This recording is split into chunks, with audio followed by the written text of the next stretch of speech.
Agora está gravando, a gente volta para o compartilhamento e vamos aos áudios.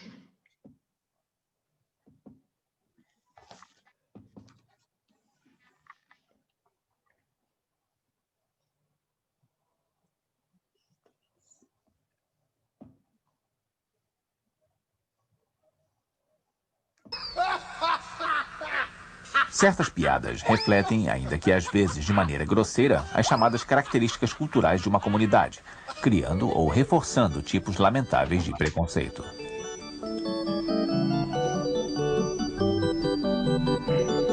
Cada um de nós sempre serve de saco de pancadas para outra pessoa. Os franceses zombam dos belgas, os espanhóis zombam dos portugueses, os suecos zombam dos finlandeses.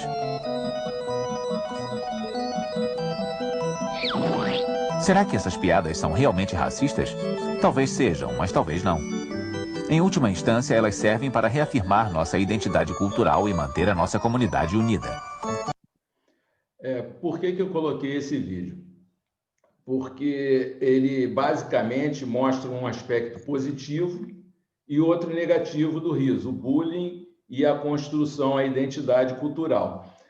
E aí eu queria ressaltar a questão da dificuldade da gente conseguir delimitar o riso, da gente querer fazer construções rígidas em cima do riso, porque o riso é uma coisa essencial, de acordo com a Annelise, é o primeiro ato que organiza a nossa psique, através, no caso, é o sorriso. Mas você vê o seguinte, até quando a gente fala de sorriso e riso, a gente está falando de uma construção. Você, muito rapidamente, sorri para depois rir. Então, você querer delimitar uma construção, uma coisa que é construída, é uma coisa complicada, tá? Aí eu abro para vocês comentarem, se vocês quiserem fazer algum comentário em torno disso. Se não, a gente segue. É bem pontual, muito bom iniciar assim, William, porque nós somos seres sociais, nós dependemos totalmente de um outro ser humano quando nascemos, e somos os únicos mamíferos que dependemos há um longo tempo. É uma construção por isso, é um processo que até os 2, 3 anos faz a base dessa arquitetura psíquica, dessa construção social, desse engajamento social, desse entendimento de tradução da realidade de mundo que o ser humano vai ter. Então, ele é recheado de bem complexo, de muitos tijolinhos nessa construção, e o riso como sendo a primeira o estímulo de explosão sináptica dentro do aparelho psíquico para construir o engajamento social e o apego, e o aspecto da confiança. Então, não é pouca coisa, não. E as culturas, culturalmente, existe isso que o filme apresenta, naturalmente, a união entre as tribos, né? Daí faz chacota da outra tribo, porque se dá um espírito de união, né? E ele tem o aspecto saudável, sim, pelo espírito de união, e olhando de fora não é positivo, é negativo, porque está fazendo do outro menos, né? Mas num nível moderado é isso, é construção e processo constante, sem tanta rigidez como tu falaste. Mais alguém? Se não, eu vou lá pro... Eu vou ficar sempre nessa. Epa, espera aí que tem gente aqui. Minha parceira de grupo ali tava para depois. Agora vamos lá no compartilhamento.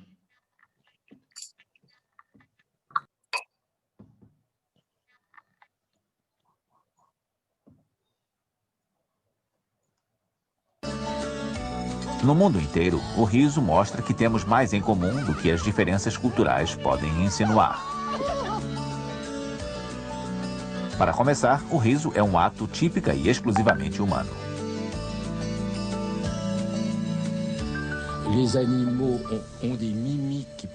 Os animais parecem imitar o riso, mas ninguém jamais conseguiu provar que eles riem mesmo. Pelo menos não há provas tão óbvias quanto no caso dos humanos.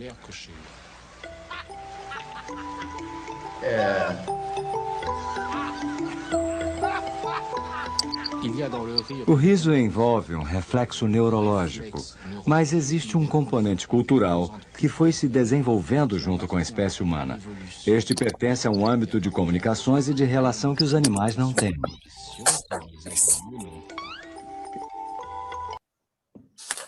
Bom, eu coloquei esse aí porque é uma coisa que é bem polêmica e eu acho interessante a gente discutir isso porque o riso ele tem a característica de agregar.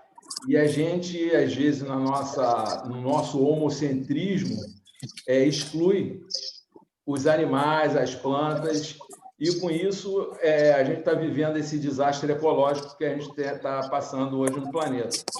Então, você excluir o animal, eu acho um equívoco. Aí eu vou fundamentar agora. Tem um trabalho de uma filósofa, deixa eu ver aqui, Juliana Peixoto, publicado na revista filosófica Argumentos, que ela faz um artigo se relacionando à afirmação de Aristóteles, porque a coisa começa mais ou menos por aí, essa coisa de ser essencialmente humana. Ele afirma que o único animal que ri é o humano, isso convém lá de Aristóteles. E ela faz um artigo dizendo o seguinte: sendo assim, é um contexto de explicação teleológica da fisiologia e funcionamento do diafragma, que o riso é indiretamente mencionado como uma capacidade estritamente humana. Ou seja, ele estava querendo falar alguma coisa sobre o diafragma e mencionou o riso, mas ele não estava querendo entrar nos detalhes do riso. Vou continuar mais um trechinho. Em outros termos, para sustentar a tese de que o diafragma sofre alguma alteração em razão do calor, Aristóteles trata da sensação de cócegas. Porque eu estou tendo que administrar aqui, cara, e da sensação de cócegas. E ao explicar esta, menciona o riso como uma propriedade humana. O objetivo do Stagirita nessa discussão não foi, portanto, compreender a fisiologia do riso, mas, sobretudo, sustentar a tese de que o diafragma é diretamente sensível a alterações térmicas, possuindo, por conseguinte, um papel fundamental na manutenção da temperatura adequada para o bom funcionamento dos órgãos superiores e separados dos inferiores. Eu até falei um pouco mais pelo seguinte: se nós, uma proposta que a gente tem de estudo aqui, é que a gente diferencie o riso do humor. E o humor entra diretamente nessa coisa do diafragma e dos líquidos humanos, que parece que a medicina já foi vista através dos líquidos. E começa dessa época também. Mas, deixando Aristóteles de lado, num vídeo chamado Por que nós rimos?, de uma neurocientista inglesa chamada Sophie Scott, ela afirma que os mamíferos riem e que existem diversas pesquisas, aliás, eu que estou falando que existem outras pesquisas sobre o assunto, tá? Depois eu vou colocar o link desse vídeo, porque esse vídeo é bem interessante, é um vídeo atual, e nesse vídeo ela fala, inclusive, que o cérebro identifica, sim, que a diferença entre o riso simulado e o riso real. Só que, ainda assim, o cérebro produz benefícios para o organismo. Por que ela fala que identifica que existe uma separação entre o riso real e o simulado? Porque áreas diferentes do cérebro são estimuladas quando você faz os diferentes risos, tá? Agora, abro para todo mundo, para quem quiser falar sobre o assunto. Essa queria dizer que a gente devia ser mais, como ser humano, devia ser mais humilde, porque a gente desconhece realmente os outros sistemas. E você dizer que animal no rio, porque plantas no rio, acho muito. Não ri como nós, mas pode fazer uma manifestação que seja relativa, parecida. Então, acho que a gente teria que poder expandir mais a consciência antes de falar essas coisas, a não ser num setor do diafragma, etc, etc. Mas animais também têm diafragma, então acho que realmente não seria o caso de a gente não ter humildade para dizer que só a gente faz alguma coisa. Foi bom você ter falado, Tânia, que eu não queria me estender muito não, mas já que você falou, o que acontece? Uma das alegações é o processo cultural. Mas, cara, quem disse que a gente tem condições de avaliar o processo cultural dos animais? Você pode até dar outro nome, porque dizem que a cultura é uma coisa produzida pelo ser humano, mas deve ter um similar dos animais, entre os relacionamentos, as construções psíquicas também dos animais. Hoje em dia, até a lei está reconhecendo os direitos dos animais. Então, mas vamos ficar por aí, porque senão a gente se estende muito e hoje a nossa pauta é longa. Posso agregar uma coisinha, William? Oi? Posso agregar uma coisinha? Sim, com certeza, Adélia. Eu cheguei agora, me desculpem, me passei do horário.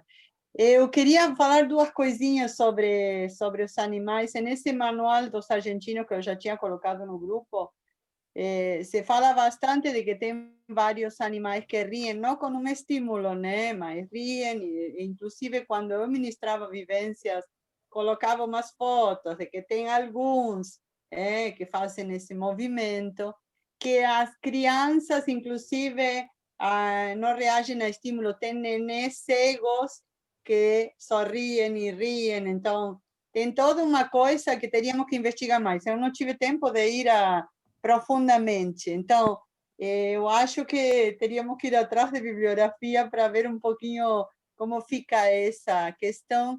E eu queria frisar uma coisa que hoje me interessa bastante, porque naquela pesquisa, esse manual deles, eles fizeram pesquisa de muitos livros, e eu estudei profundamente só que há anos, né? Eu tenho que reler. E se falava muito, eu fico meio encucada com isso de finge, finge até que atinge, porque, na verdade, eles frisam muito de que fingir é uma coisa e forçar é outra, e, na verdade, o limiar, quando a gente finge, pareceria que a gente pode estar pensando em outra coisa. Quando a gente está com pensamento em alguma questão que vai cortar a liberação das endorfinas e vai criar cortisol. Se eu estou rindo pensando que vai entrar na minha conta um cheque que vai estourar a minha conta de banco, ou na briga no trânsito, eu faço um corte da liberação da endorfina e transformo em liberação de cortisol. Então, eles frisavam muito, e eu, quando ministrava vivências, passava muito esse conhecimento. Só queria colocar isso porque eu acho que são assuntos que poderíamos pesquisar. Eu estou ultimamente com pouco tempo, mas eu pretendo, né, entrar a fundo. A gente vai falar mais disso, Adélia. A gente vai falar mais disso porque isso faz parte do mecanismo de estresse, a liberação de hormônio. E aí, mais adiante, a gente vai chegar nessa... Eu não vou nem embarcar na tua, senão a gente não sai daqui. Mas a gente vai chegar lá, tá? Então... Vou lá, então. Posso falar? Ih, desculpe, deixa eu só dar um stop aqui. Pronto, pode falar, Annelise.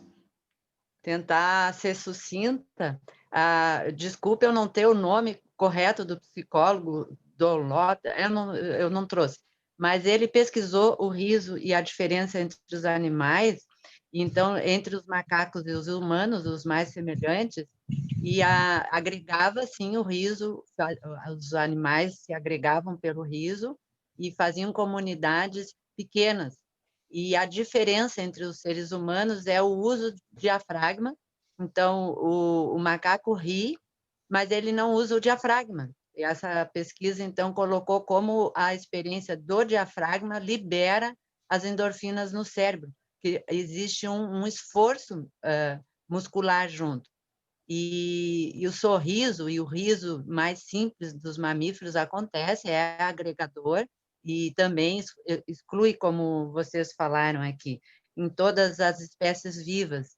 E aí, quando traz no reino todo vivo, tanto vegetal como animal, então existem outras pesquisas sobre frequências vibratórias, como existe a vida secreta das plantas, que foi ali, essa pesquisa colocou eletrodos nas plantas e viu que as plantas têm vibrações e elas recebem do ambiente, então, o ser humano que transmite boas vibrações, as plantas respondem.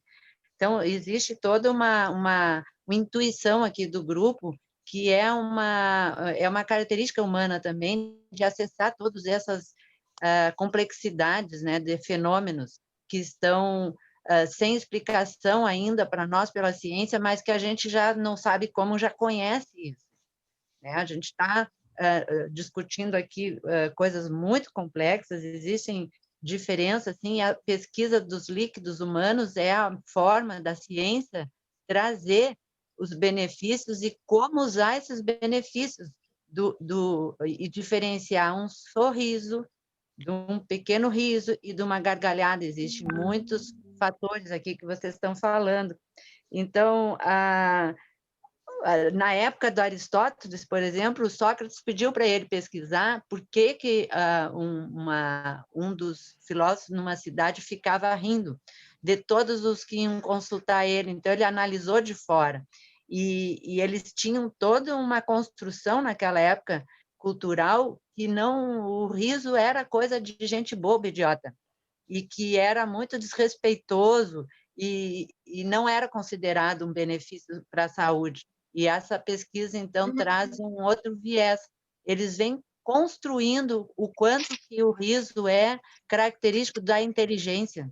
Tem muita relação, então, a ironia ou o sarcasmo, ou mesmo, como a Adélia quis trazer agora, o quanto que pode desconstruir um raciocínio que está levando a um estresse, porque ele cientificamente já é colocado isso, é incompatível dentro do aparelho cerebral. Dois estímulos diferentes, um negativo e um positivo. Então, o riso fingido, usando a musculatura, já traz um pequeno benefício de interromper uma rota neuroquímica, né? Um eixo neural aonde está ativando um estresse, um desestresse. Então, é complexo, William, quando tu pontua uma coisa, não é pouca coisa. Claro que vai dar seguimento aí nessa fala, mas existe, então, todas essas características que a cultura distorce o que para um é riso, para outro não é riso. E assim é dentro da mesma cultura, dentro da mesma família, um jeito que está o corpo expressando a situação do contexto no momento, o que podia ser risível se torna ofensivo. Então, trago como uma complexidade esses assuntos que vocês trazem, que já serve de pauta para todo encontro, cada pontuada aí. Filha, tem gente querendo entrar na sala. Uau, engraçado, não está aparecendo para mim aqui. Eu vou... Então, deixa eu... é verdade. William, enquanto você compartilha a tela, não aparece ali para você que as pessoas estão tentando entrar na sala. Então, você tem como colocar nas configurações para deixar a sala aberta. Você quer que eu faça isso para você? Me coloca como anfitriã, que eu faço isso. Depois eu te devolvo. Deixa eu... Não, você pode ficar com ela toda para você. Tá, bom dia, pessoal. Desculpa o atraso, é que nós estávamos no outro grupo lá de Milagre do Riso. O pessoal está querendo entrar mesmo, tá? Bom estudo para nós. Você virou agora anfitriã? Deixa eu ver. Sim. Então... E a Annelise quer falar, tá? Ela tá com a mão levantada aí. Já falei. Deixa eu ver uma coisa. Foi? Porque... Obrigada, anfitriã. Obrigada, mas foi ótimo que você falou, eu adorei. Só que, olha só, tem um problema, eu não estou conseguindo compartilhar a tela agora. Eu vou ter que te devolver. Peraí, deixa eu só liberar a sala de espera. Pronto. Tá. Você vai deixar logo a sala aberta, né? Isso, é melhor. Eu vou devolver para você o anfitrião. Pronto. Então, Pronto, devolvi. Vamos continuar os nossos áudiozinhos. Gente, quando o Zoom der o aviso de 10 minutos... Nós também usamos o humor para exorcizar nossos medos e ansiedades. Aqui não tem muita coisa, eu só quis caracterizar que... você vê como é que são as coisas. Em vez de falar que o riso, ele fala que o humor libera nossos medos e ansiedades. Na verdade, eu acho que o humor faz parte desse processo de medo e ansiedade, mas tudo bem. Eu só quis caracterizar que o riso é uma forma de você descarregar as emoções. William, só um parêntese, tu está preocupado pelo limite de tempo, apareceu uma janelinha que diz que não tem limite de tempo a reunião. Já apareceu? Cara, eu não sei porque eles estão simpáticos comigo, com a gente, né? Porque estamos rindo. Vamos ao nosso próximo áudio.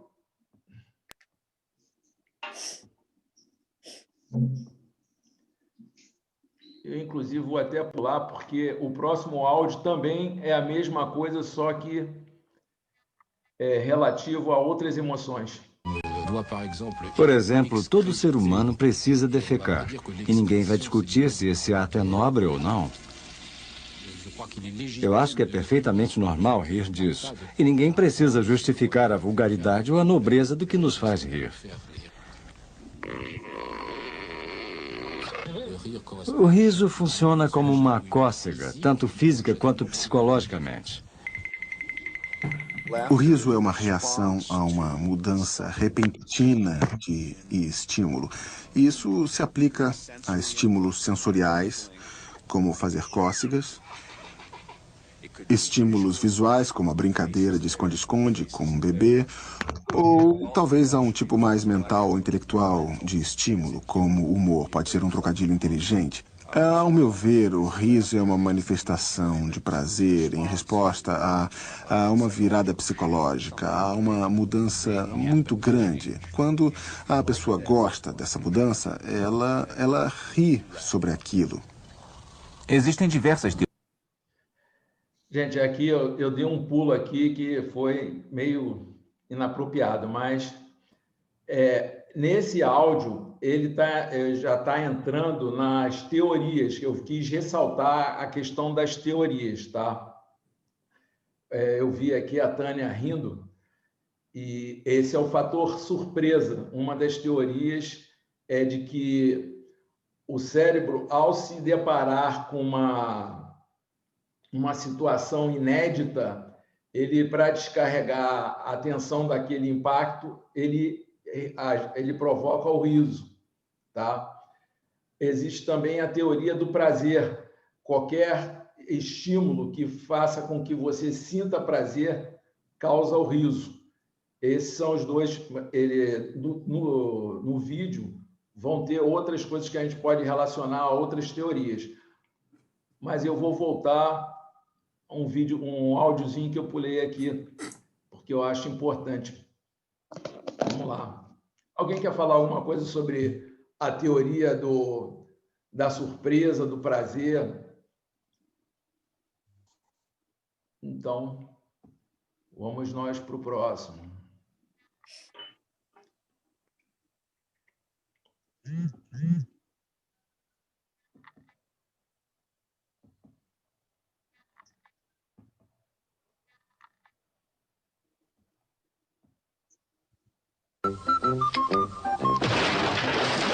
E para nos distanciarmos das contingências da vida.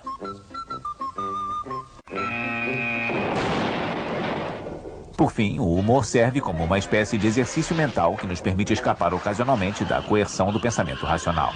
Em última instância, tudo que pode ser motivo de riso não é tão importante assim. O que importa são os resultados.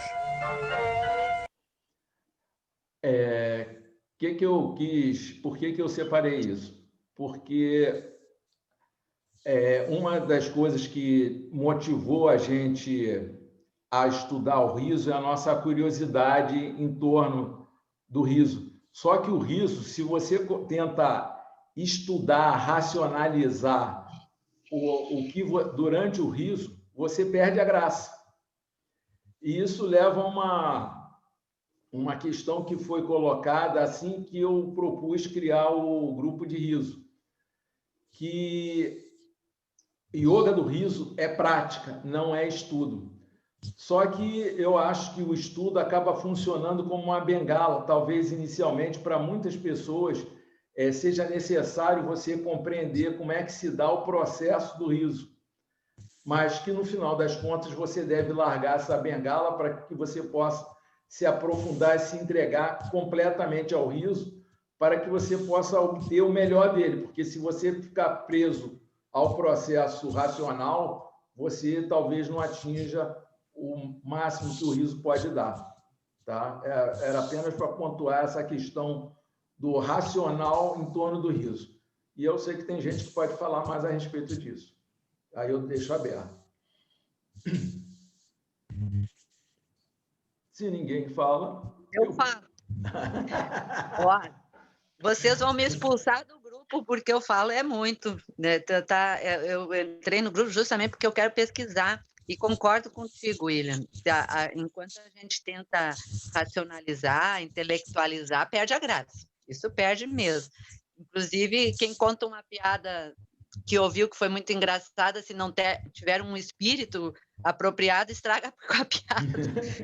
Né? Mas a surpresa que tu trouxe antes me lembrou o Pedro Calabrese, é o neurocientista que tem bastante conteúdo na internet, e ele fala numa situação de adaptação, que o ser humano ele é muito adaptativo. E essa é o grande aspecto da evolução do ser humano, de conseguir dominar o planeta, apesar de ser um dos seres vivos mais fracos perante leões e dinossauros, porque ele se adapta a qualquer clima, a qualquer situação, a qualquer intempérie. E essa adaptação é positiva para a evolução e conquista, mas ela também estraga com o prazer e com a surpresa. Então, tudo que é bom para nós, rapidamente se adapta e entra num nível de saturação, e aí a gente quer outro estímulo. Então, me lembrou disso, o fator surpresa sempre vai ser motivo de impacto cerebral, de reação química, e para bom ou para ruim. Então, é um processo constante de estímulos nesse eixo neural que vai trazer o humor. Então, quando tu falaste que o humor libera medos e ansiedades, o humor, ele depende da pessoa. A pessoa que tem um humor mais negativo, mesmo diante de uma coisa risível, ela não vai ver ela vai ver o copo meio vazio e não meio cheio. E aí os resultados sempre serão mais importantes. Quando tu entra nisso, tu tem, então, a base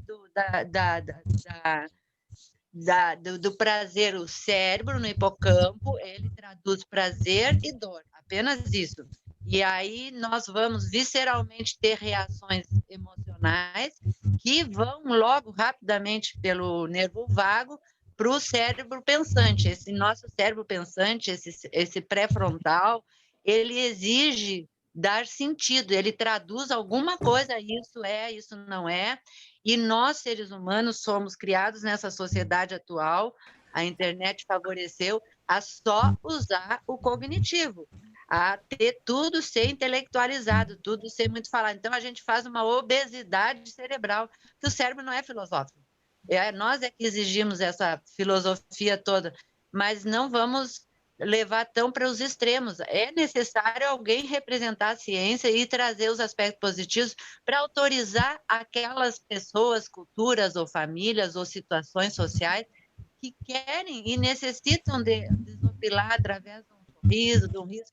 É um engajamento social. Volta a ser um fortalecimento para sair desse mundo de tanta violência, gente. O mundo, ele ganha muito dinheiro com violência, é uma indústria. E é isso que é o paradigma que a gente está tratando aqui. Transformar a sociedade. Está dando muito ruído. Alguém está ouvindo ou só comigo aqui? Na verdade, eu estou percebendo uma interferência na fala da Annelise. Eu não sei se é do microfone dela ou se é em função de muita gente na sala. Não entendo muito disso. Eu sei de uma coisa, a fala da Annelise me levou a puxar a sardinha para o yoga do riso, porque o yoga do riso fala que a gente não precisa depender de humor, de comédia ou de piadas para rir. Então, aquele sujeito que tem essa característica que ela colocou de ter um humor negativo, ele pode rir também, mesmo que ele não atinja todos os benefícios do riso. Porque uma coisa que, para mim, ainda não está muito delimitada são os benefícios, por exemplo, psicológicos do riso real e do riso simulado. Entendeu? E, por exemplo, porque até conversando com a Annelise também, a gente chegou à conclusão que muito dos benefícios do yoga do riso é em função do trabalho respiratório, que mais adiante a gente vai falar também, tá? Mas vamos lá, continuando na teoria do riso, que ainda tem um ou dois áudios para falar desse, até chegar à parte que todo mundo quer ouvir, o estresse. Os hormônios.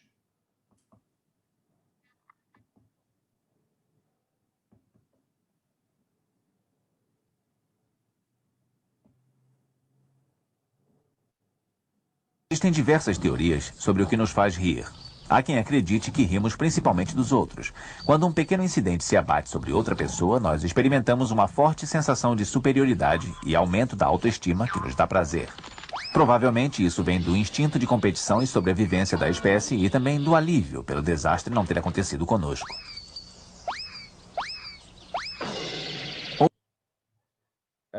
Essa teoria apenas mais uma que eu acredito, porque ela é relacionada de formas diferentes nas pesquisas, entendeu? Por exemplo, tem gente que afirma que o chefe ele tem uma ascendência sobre o riso. A ele é permitido contar piadas, fazer humor, e quem se sente inferior não se sente capaz de produzir esse humor.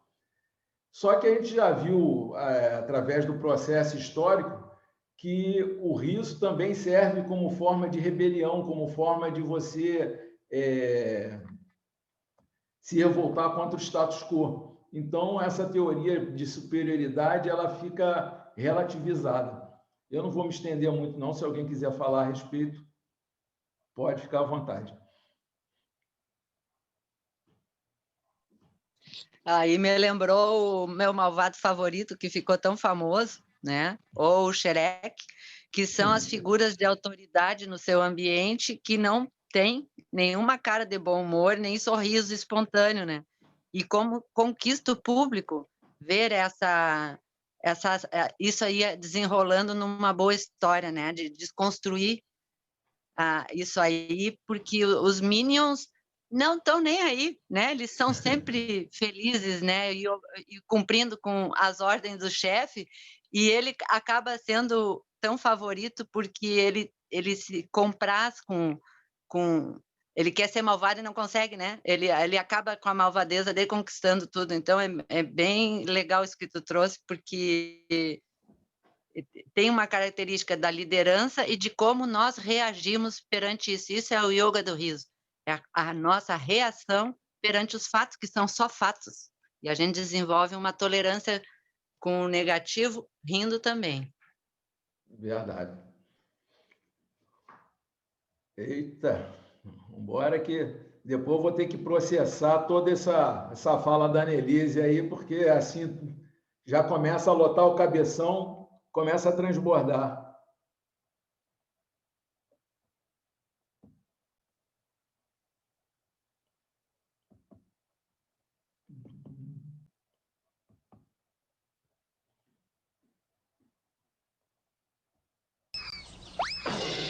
Outros acreditam que o que nos faz rir é o elemento surpresa, o inesperado, o toque de nonsense.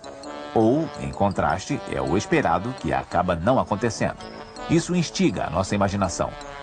Quanto menos esperado é o acontecimento, mais nós rimos.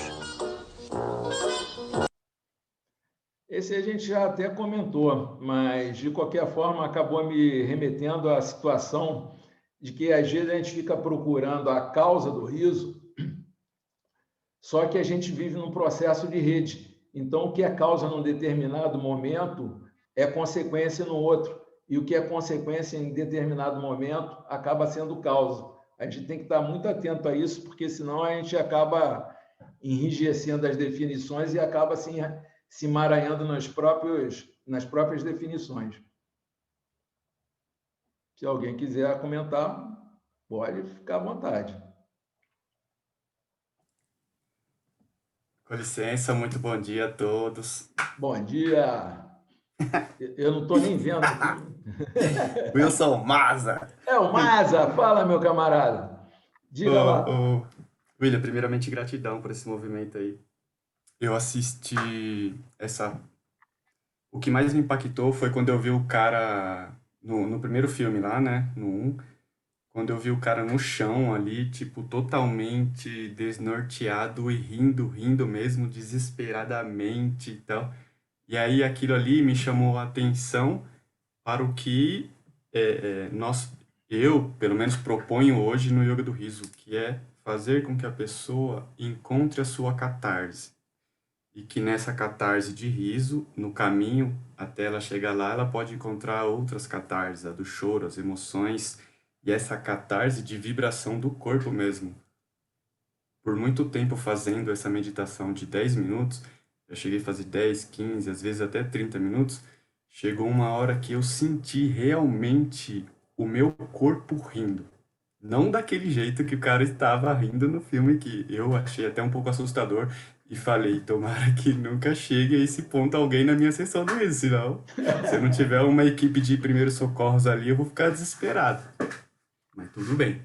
Então, sentindo esses efeitos em mim, não me despertou uma preocupação, mas me despertou um melhor uso desse laboratório que é o Wilson Maza. E aí, eu não fui muito a fundo nos estudos do riso, mas eu peguei alguns estudos que o próprio Madan Kataria nos manda, que o Sandro compartilha na formação, que é daquela... Só que tá tudo em inglês. E eu encontrei um lá que eles levam para a empresa, que ele explica que o humor é uma construção, enquanto o riso é um evento fisiológico. Só que esse evento fisiológico, ele tem que ser cativado por cada um, e num grupo é mais fácil. Porém, o resultado mesmo, você só começa a identificar quando você pratica muito sozinho. Então, tem muito estudo ali importante. Por isso que eu dei a sugestão da gente fazer, de repente, uma sessão. Porque eu pergunto para todos vocês aqui, quem que fez, por exemplo, 40 dias seguidos de 10 minutos de riso mesmo, com o olho fechado, igual a meditação que a gente propõe?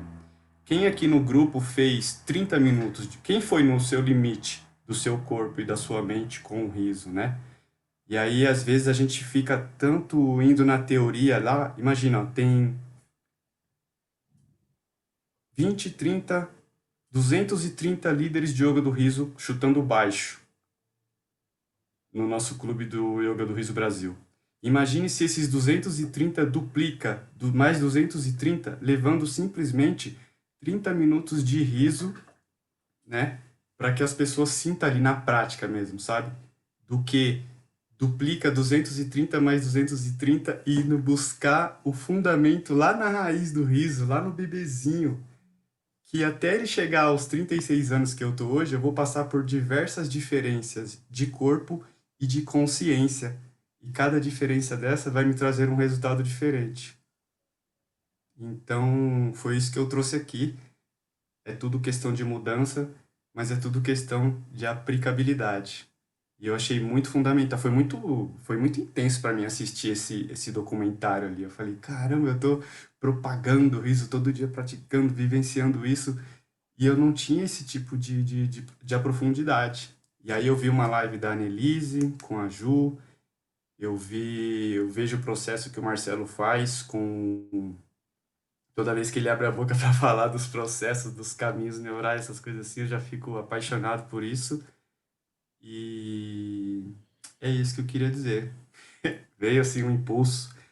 O que eu desejo é praticamos e, se for possível, trazer algo que estamos praticando no Yoga do Riso. O que nós estamos levando pro Yoga do Riso. E saber até onde a gente quer chegar, entendeu? Para que a gente possa duplicar tudo isso daí. Essa foi a minha palavra aí. No budismo, eles falam que você deve sempre reverenciar as pessoas que te trazem desafios. E você sabe que você me trouxe o desafio nessa questão do estudo. E eu achei muito pertinente a sua colocação, porque fala de uma coisa que eu acho que não é discutida no Yoga do Riso. E isso é natural. Geralmente, quando a gente descobre alguma coisa, quando está descobrindo alguma coisa, a gente quer muito que as outras pessoas experimentem uma coisa boa e, às vezes, a gente não sabe o limite. Você colocou a palavra limite. E o budismo se caracteriza muito por ser o caminho do meio. E essa questão do estudo, da teoria e da prática, a gente tem que ter um caminho do meio. E quando a gente chegar no estresse, a gente vai poder perceber o seguinte: esse limite que você falou precisa ser estudado, refletido, não necessariamente aprofundado demais, mas a gente tem que ter algum conhecimento para a gente não fazer... Cara, até dentro da sua fala, você falou do laboratório que é seu próprio corpo, entendeu? Como usar esse laboratório adequadamente. Muita gente tem condição de fazer isso através da experiência. Ela sabe seu limite, ela reconhece o seu corpo e ela sabe quando começar e quando parar e até onde ir. Mas tem muita gente que vai depender de um componente intelectual para dar esse limite, porque senão ela arrisca avançar. E são vários, não são poucos não, tá? Vamos avançando, que a gente, quando chegar na hora do estresse, a gente vai ter bastante material para falar, para justificar um pouco dessa coisa do estudo, porque, conforme eu mesmo já falei durante esses áudios, a gente precisa praticar. A nossa essência é a prática, mas sem teoria, a prática fica sem rumo e pode se tornar perigosa. Mas vamos lá. Gratidão, William. Vamos nós. Você é meu parceiro. É o que eu falo. Sou grato a você por me colocar esses desafios.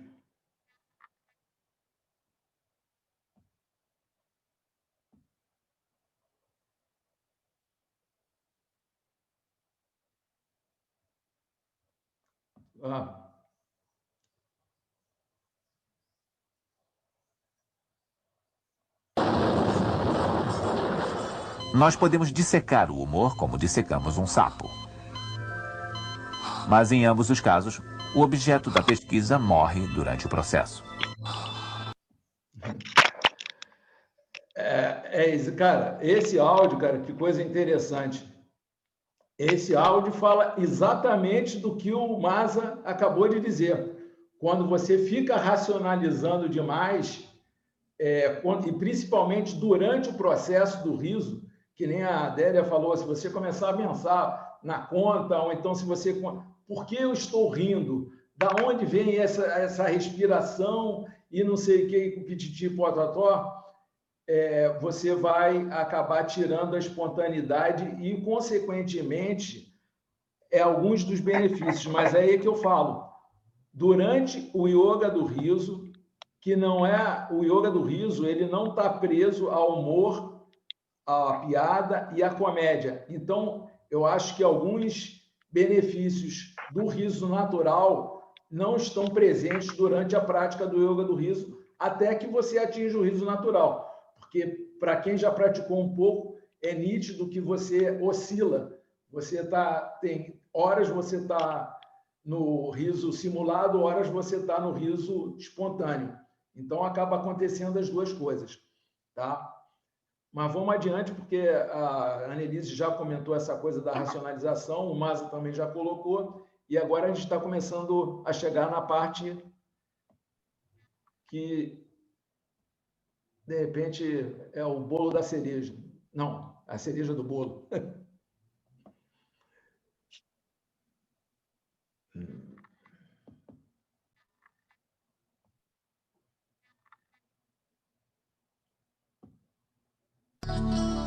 Rir é o melhor remédio. Essa frasezinha curta, cara, primeiro, é muito usada, tá? E aí começa a entrar justamente aonde o Masa já antecipou. Porque uma coisa que é um ditado muito simples, mas que é bem cabível aqui, é o seguinte: às vezes a diferença entre o remédio e o veneno é a dose, certo? E isso também se aplica ao riso, a gente vai chegar lá.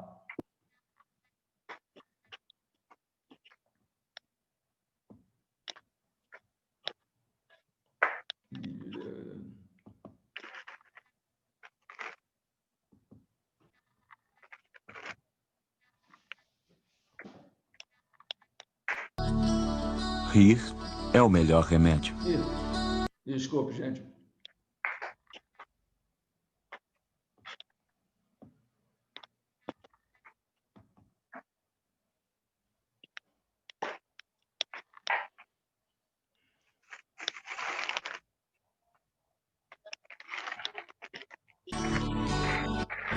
Os cientistas já provaram que quando nós rimos, o cérebro produz endorfina, uma espécie de morfina natural que tem efeito relaxante e provoca uma sensação de bem-estar.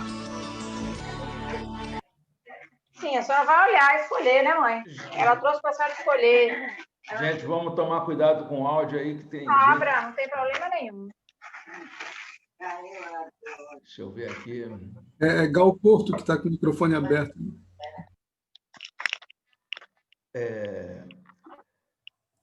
Ele fala de endorfinas, de bem-estar. E aí a gente começa a entrar na seara que é interessante, porque o relaxamento geralmente não. O relaxamento ele é induzido por hormônios. Só que o relaxamento também induz a hormônios, tanto é que a meditação promove isso. Então, no yoga do riso, você tem meditação, você tem relaxamento e você tem produção de hormônios. Como é que isso é feito? Através do estresse. E aí começa a boa história, porque a gente está habituado a ver estresse como uma situação negativa, como uma situação de adoecimento, quando não é verdade. Na verdade, estresse é um fenômeno de adaptação, que nem já colocou a Annelise, a questão da adaptação. E depois o Marcelo pode falar o que você quiser. Marcelo, gosto quando você fala. Eu vou só apresentar o estresse. Ele está dividido em eustresse e distresse. Eu não sei se ainda utiliza essa nomenclatura, mas o primeiro cientista que estudou o estresse de forma profunda, Hans Selye, ele fez essa distinção, que no fenômeno do estresse existe o eustresse, que é o estresse positivo, aquele que produz justamente as endorfinas, as dopaminas e serotoninas, etc., que causam uma sensação de bem-estar. E tem o distresse, que são aqueles relativos ao sistema simpático, de produção de adrenalina, cortisol, etc., e tal, que é para um sistema de emergência. Agora, o que não é dito é que eu acho que isso é uma suposição minha que eu vou colocar no grupo justamente para ser discutida. é que nem o estresse e nem o destresse são os mecanismos de regeneração do corpo. O mecanismo de regeneração do corpo é o relaxamento, é a neutralidade. Tanto é que o mecanismo de regeneração mais profundo e mais conhecido que a gente tem é o sono. E é durante o sono que você fica também sem pensar. É pouquíssimo tempo, mas é quando você fica sem pensar, que é quando você tem uma economia de energia, porque o cérebro gasta uma energia absurda. Então, o mecanismo de regeneração é o relaxamento, não é o eustresse e nem o destresse. O eustresse funciona muito, sabe como o quê? Como aquele sujeito que sai de férias, vai para boate, sobe a montanha, faz sexo, faz o diabo a quatro e quando chega ao trabalho está um lixo. Por quê? Porque ele curtiu pra caramba, foi muito bom, mas ele não descansou nada, ele não regenerou nada. E aí eu vou parar por aqui e vou deixar os especialistas trazerem um pouco em torno do que foi colocado aqui. Tá rindo? Gente, é uma roda de conversa. Não precisa timidez, também não precisa cotovelada, mas... Vamos lá. Endorfinas, relaxamento, estresse, é o meu campo de estudo. Daí tu provocou a onça aqui. Mas vou falar só um pouquinho para colaborar aqui. O relaxamento pode ser induzido, sim, por hormônios, e é a função do riso quando a gente está conversando aqui. E aí vem pesquisas mais atualizadas. O segredo está nos telômeros, é uma pesquisa longeva, aonde percebeu que o estímulo muscular extenuante realmente provoca telomerase, e isso é a regeneração de um corpo, ele precisa disso, mas não é só isso. Então, eu estou num estudo aqui no Rio Grande do Sul, dentro dessa medicina, procurando todos os critérios para ter uma saúde, porque agora a medicina se voltou, essa medicina mais atual, integrativa, o viés pela saúde e não procurar doença. Se um corpo está adoecendo, é um sintoma de algo que ele, naturalmente, ele é saudável e ele tem competências de regeneração. E aí, então, esse estudo abrangeu 50 e poucos critérios para a saúde, não é pouca coisa, mas existem uns 7, mais ou menos, principais. E aí o número 1 é o sono. O sono, ele é reparador dentro de um sistema complexo, quando ele é bem feito, um sono no horário certo, até 2 horas antes da meia-noite, para começar as ondas neurais descer e entrar no sono REM, ser um quarto bloqueado, bem arejado, tem todo um critério só do sono, que o Nuno Cobra fala muito bem no livro dele, A Semente da Vitória. E aí tem o outro aspecto da nutrição. A nutrição alimentar hoje que é bombando na internet, de tanto que isso interfere nessa coisa toda. E aí eles vão lá para os suplementos e tal, e esse grupo estudando se entusiasmou, um bom sono, e a atividade física, então, do segredo dos telômeros entrou, então, no HIIT, entrou no Cooper, entrou na musculação pesada, e esse médico que lidera o grupo traz muita exigência com ginástica, e aí vai para meditação, e sem meditação eles acabaram entendendo que o grande guarda-chuva é um aspecto muito importante do ser humano, saber estar em si em momentos. Então, a meditação proporciona isso. Para ficar num estado meditativo é mais importante do que o tão propagado, que a medicina se apropriou do mindfulness, né? E então esses mecanismos de regeneração, eles não são só dormir, não é só se alimentar, não é só se exercitar, não é só meditar e não é só rir. Parece que a nossa tendência é encontrar a fórmula mágica, um paliativo e aí uma panaceia, né? O perigo é esse. E quero encerrar falando no que o Maza trouxe, porque aí é o meu campo de trabalho, o trauma, e aí, por mais inocente que seja o riso na primeira infância, estruturante, depende da forma como foi trabalhado esse processo de construção cultural dentro para aquele ser humano.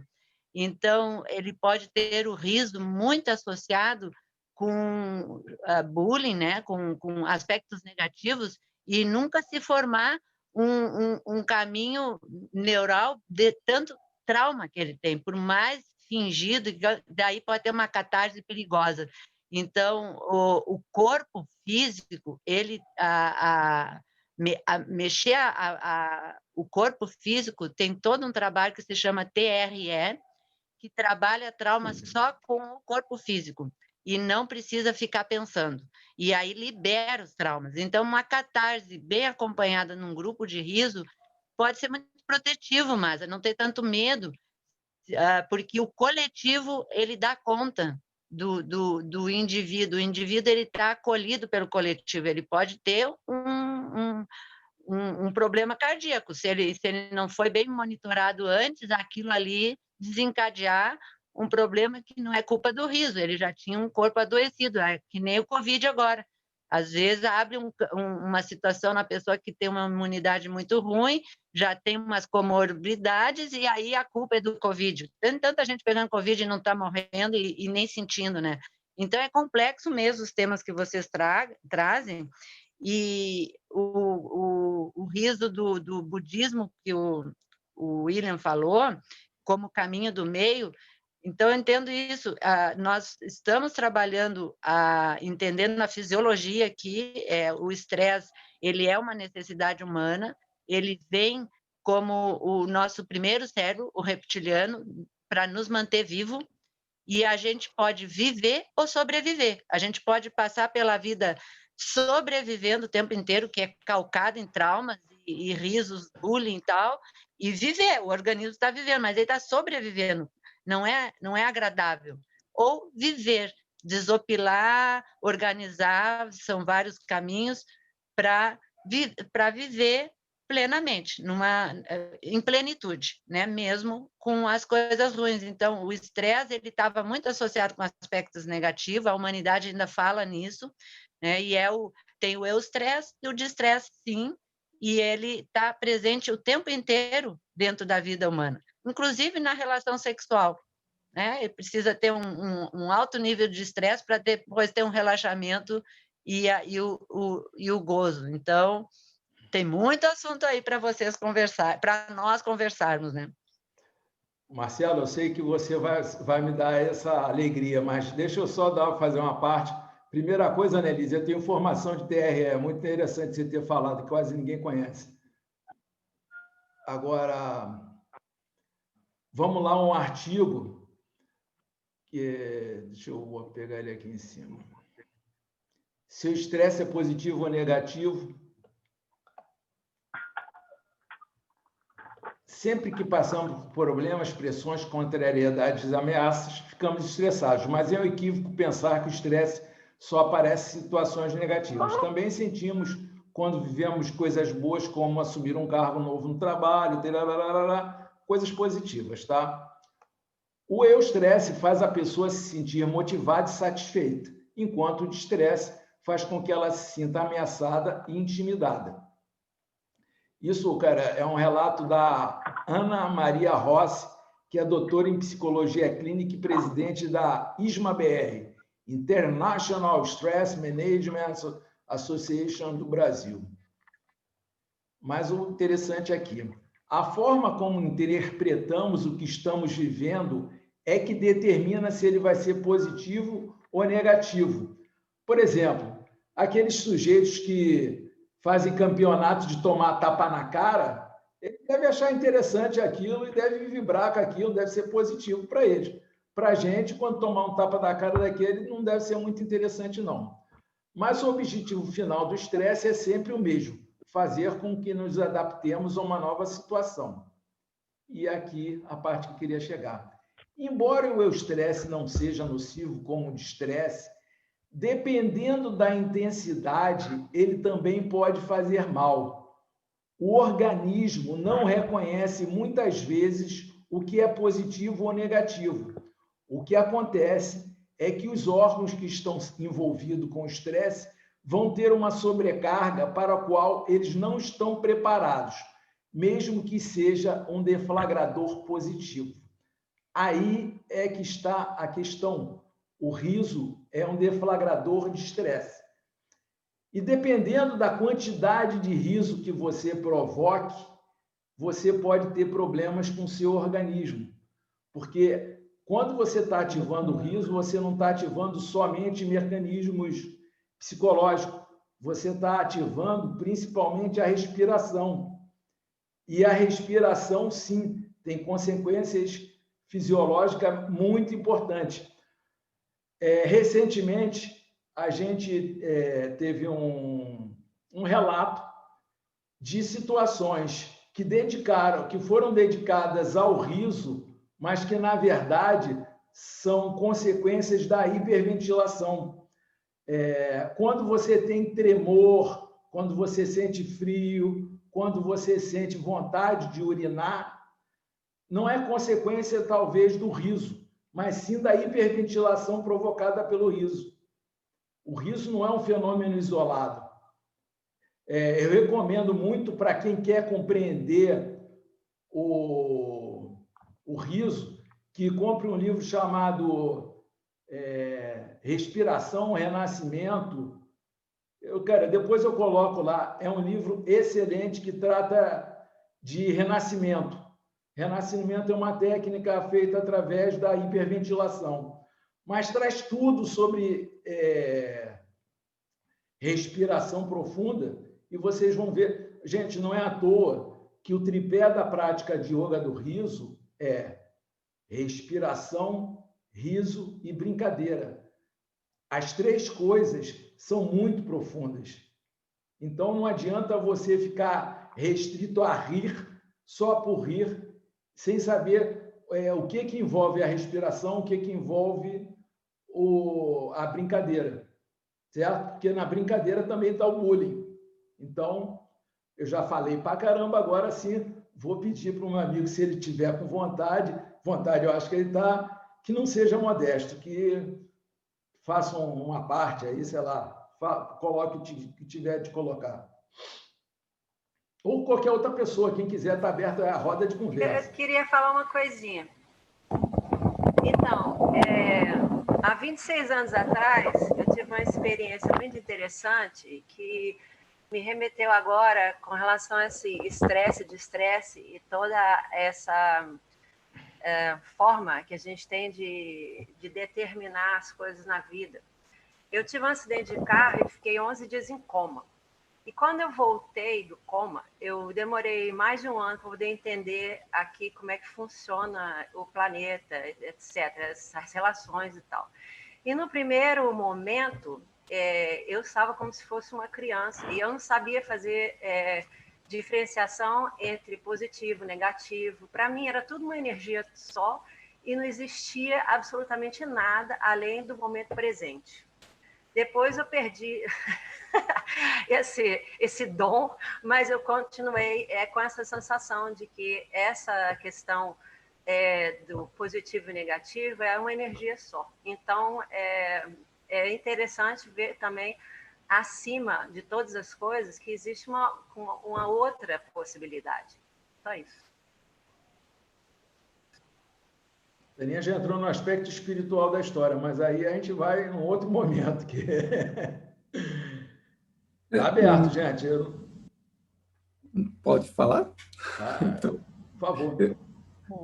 Eu não acho que seja completamente um aspecto espiritual que ela comentou, porque eu ia falar do Masa, mas vou começar pela Trani, então. Não, mas vou começar pelo Masa, que eu achei interessante, porque tem muita relação com aquilo que eu vejo quando olho o sistema nervoso. O Masa falou do corpo, e eu acho que eu vejo como o riso, né? O riso como sendo um portal, né? Um portal para que a gente possa atingir o autoconhecimento, sabe? porque o Maza falou de rir, né, na prática, esqueceu, né, sair um pouco da teoria e ir para a prática, e reconhecer o corpo, reconhecer esses limites do corpo, que eu chamaria de fronteiras, para não falar a palavra limite, que dá uma outra conotação, né? Reconhecer a fronteira do meu corpo, que é disso que se trata, é disso que uma criança está tentando compreender quando ela está ainda tentando estruturar movimentos de tensão e relaxamento ali no corpo, que é o que a Tânia acabou vivendo, né? Quando ela entrou em coma e saiu de coma.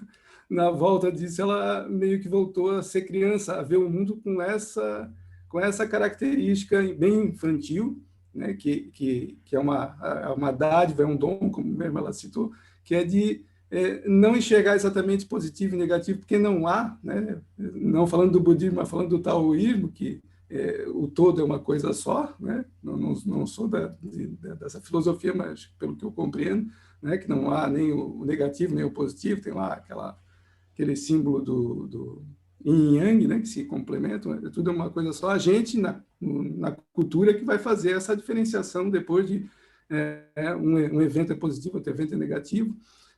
Mas eu acho interessante a ideia do Maza, porque explorar o corpo é a melhor das meditações, explorar não no sentido de sobrecarregar ele, que daí entra na parte do estresse, né, mas no sentido de achar exatamente o equilíbrio daquele corpo em contato com o mundo que o cerca, né? E o riso é essa fronteira, porque assim como a surpresa, né? A surpresa, as cócegas não acontecem de qualquer jeito, não adianta fazer uma cócega com força, que não vai funcionar. Se eu fizer movimentos muito fortes, né, numa criança ou num adulto, seja quem for, isso não vai gerar cócega, né? Então tem que ser movimentos suaves que fiquem numa fronteira em que eu possa, que eu não precise reagir, né? Que não precise, ou que eu não consiga nem reagir, que aquilo me cause umas sensações que vão ativar assim o circuito do prazer, porque as cócegas, eu já falei no outro sábado, as cócegas são o início desse reflexo do sorriso, né? E é por ele realmente que a gente aprende a estruturar o circuito do prazer. O circuito do prazer passa por várias áreas que a Annelise comentou aqui, né? Principalmente a hipófise, que é onde libera as endorfinas, né? E porque a hipófise fica lá no cérebro, é a glândula mestre que vai controlar a tireoide e todas as outras glândulas do corpo, e é ela que vai liberar as endorfinas, e é ela que vai fazer com que a gente sinta esse relaxamento, esse anestesiamento, que vai meio que nos proporcionar uma sensação de êxtase, de tranquilidade. Então, com as cócegas, né, quando a gente toca uma criança, quando a gente toca em todas as áreas sensoriais dela, a gente está ativando isso, quando a gente toca com suavidade. Se a gente não tiver um contato suave, aí a gente começa a produzir um estado de estresse naquela criança, porque a gente vai causar um estímulo em que ela não sabe como responder, ou ela não consegue responder, é forte demais para ela responder, né? Porque o estresse não como bem, eu acho que foi o William que falou, a Annelise, não sei, o estresse não é exatamente eu me incomodar com algo, né? É uma coisa que é antes disso. O estresse é um desequilíbrio da nossa homeostase. A gente tem um equilíbrio homeostático, a gente tem fluidos no corpo, a gente tem a temperatura que tem que manter estável, e tudo aquilo que incomoda isso, né, seja o sono que incomoda isso, porque eu preciso ter um ritmo de funcionamento mais acelerado durante o dia, né, porque quando a gente recebe a luz do sol, né, durante a manhã, no início da manhã, e que bom que todo mundo está fazendo agora o desafio dos 21 dias, está acordando no horário correto, né, junto com o sol, porque a gente precisa acordar junto com o sol, porque nós somos animais diurnos, né? A gente tem um reloginho biológico no nosso cérebro, que quando o sol bate na gente, mesmo de olho fechado, a gente começa a liberar doses maiores de cortisol, e o cortisol não é ruim totalmente, né, falando de estresse. O cortisol ele vai nos dar energia para o dia, ele vai nos fazer sair daquele estado de repouso e relaxamento, de recuperação e regeneração celular, que acontece durante o sono, mas faz a gente sair daquilo e se movimentar no mundo, e agir sobre o mundo, né? De preferência procurando essa fronteira aí que fica no brincar e no riso, né? Que é aquele tatear o mundo de forma leve, mas faz a gente sair com esse cortisol, e a gente tem energia para funcionar provavelmente por todo o dia, né?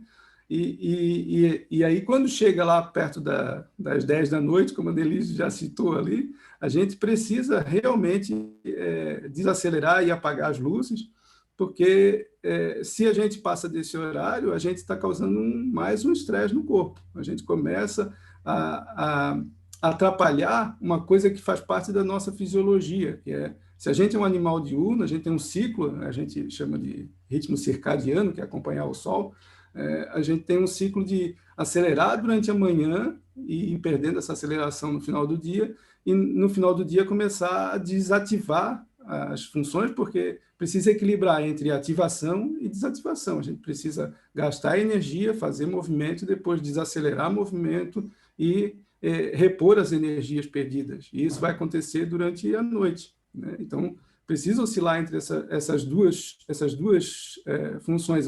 Algumas glândulas vão só liberar durante a noite, e algumas glândulas vão liberar substâncias só durante o dia.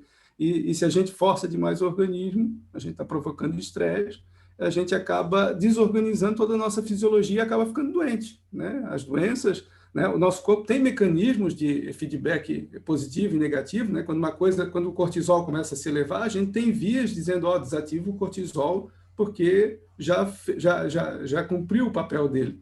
Mas se eu coloco eu tenho um desafio para fazer no trabalho, por exemplo, e aquele desafio depois se sobrepõe a outro desafio, a um segundo, um terceiro desafio, um quarto desafio, isso vai elevando o nível de cortisol e não vai permitindo com que a gente faça o movimento de acelerar, tensionar o corpo, agir em direção a algo e depois fazer o relaxamento, né? E se eu não faço isso, eu vou forçando as minhas glândulas suprarrenais, que é onde a gente libera o cortisol, e a gente força isso e acaba causando uma sobrecarga adrenal, né, que hoje em dia se fala, né, uma sobrecarga adrenal, uma sobrecarga no sistema, e ela pode ser causada, assim, por euforias excessivas, né, porque a gente está falando de eustresse e de estresse, a gente está falando de eutimia e distimia, a gente está falando de excitação, empolgação e uma baixa nessa coisa da empolgação e da excitação, né? Os dois caminhos, um vai para um caminho mais de se fechar, de se encolher, outro vai para um caminho de se expandir, mas os excessos disso são ruins, sim. Só que não o William uma vez me perguntou, eu não tive tempo de responder pelo WhatsApp, sobre os efeitos negativos da yoga do riso, né? Será que praticar 10 minutos todo dia vai fazer mal, né? E em tese, né? Pelo menos em tese, não na prática, cada um vai ter que experimentar em si, como o Masa já falou da experiência pessoal ali, cada um vai ter que experimentar em si, mas em tese não deveria fazer mal, porque, de um modo geral, a nossa sociedade vive muito mais num estresse excessivo, né? Numa sobrecarga de cortisol o tempo todo, uma sobrecarga de falta de sono, né? E a gente desregula muito durante o sono. Se a gente não faz durante o sono, a gente tem ciclos. A gente tem que fazer um ciclo de ir para o sono profundo. A gente tem 5 fases ali. A gente vai para um sono profundo para fazer justamente regeneração, reparação celular. E se isso acontece de um jeito certo, a gente vai ter uma longevidade aí dos telômeros, né? Como citou a Annelise, porque os telômeros vão cortar. Cada vez que a gente duplica nossas células, repõe as nossas células, porque as células morrem do corpo, a pele, quase tudo menos os neurônios, mas quase todas as outras células, elas se repõem muito durante a nossa vida, algumas semanalmente, algumas diariamente, algumas a cada mês, outras a cada ano, mas a gente está repondo, e cada vez que a gente duplica essas células, a gente perde a pontinha do telômero, e vai cortando, chega uma hora que eu não tenho mais capacidade de regeneração celular.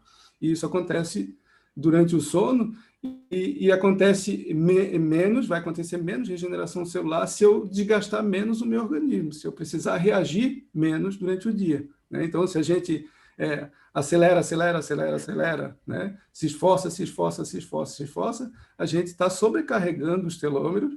E aí que é bem-vindo a meditação, que é uma parada, né? Que é uma capacidade de parar. Aí que vem a importância da respiração, que está dentro do yoga do riso, que a gente precisa respirar num ritmo aceitável, porque respirar de forma acelerada, seja por excitação, né? Seja por uma eutimia, uma distimia, mas uma preparação do corpo para lutar ou fugir, uma preparação do corpo para né, uma empolgação excessiva e descontrolada, todas as duas vão gerar um aumento da excitação, um aumento da tensão muscular, uma para um lado, outra para o outro, mas vão gerar esse aumento e vão fazer com que a gente acabe gastando os nossos telômeros antes da hora, né?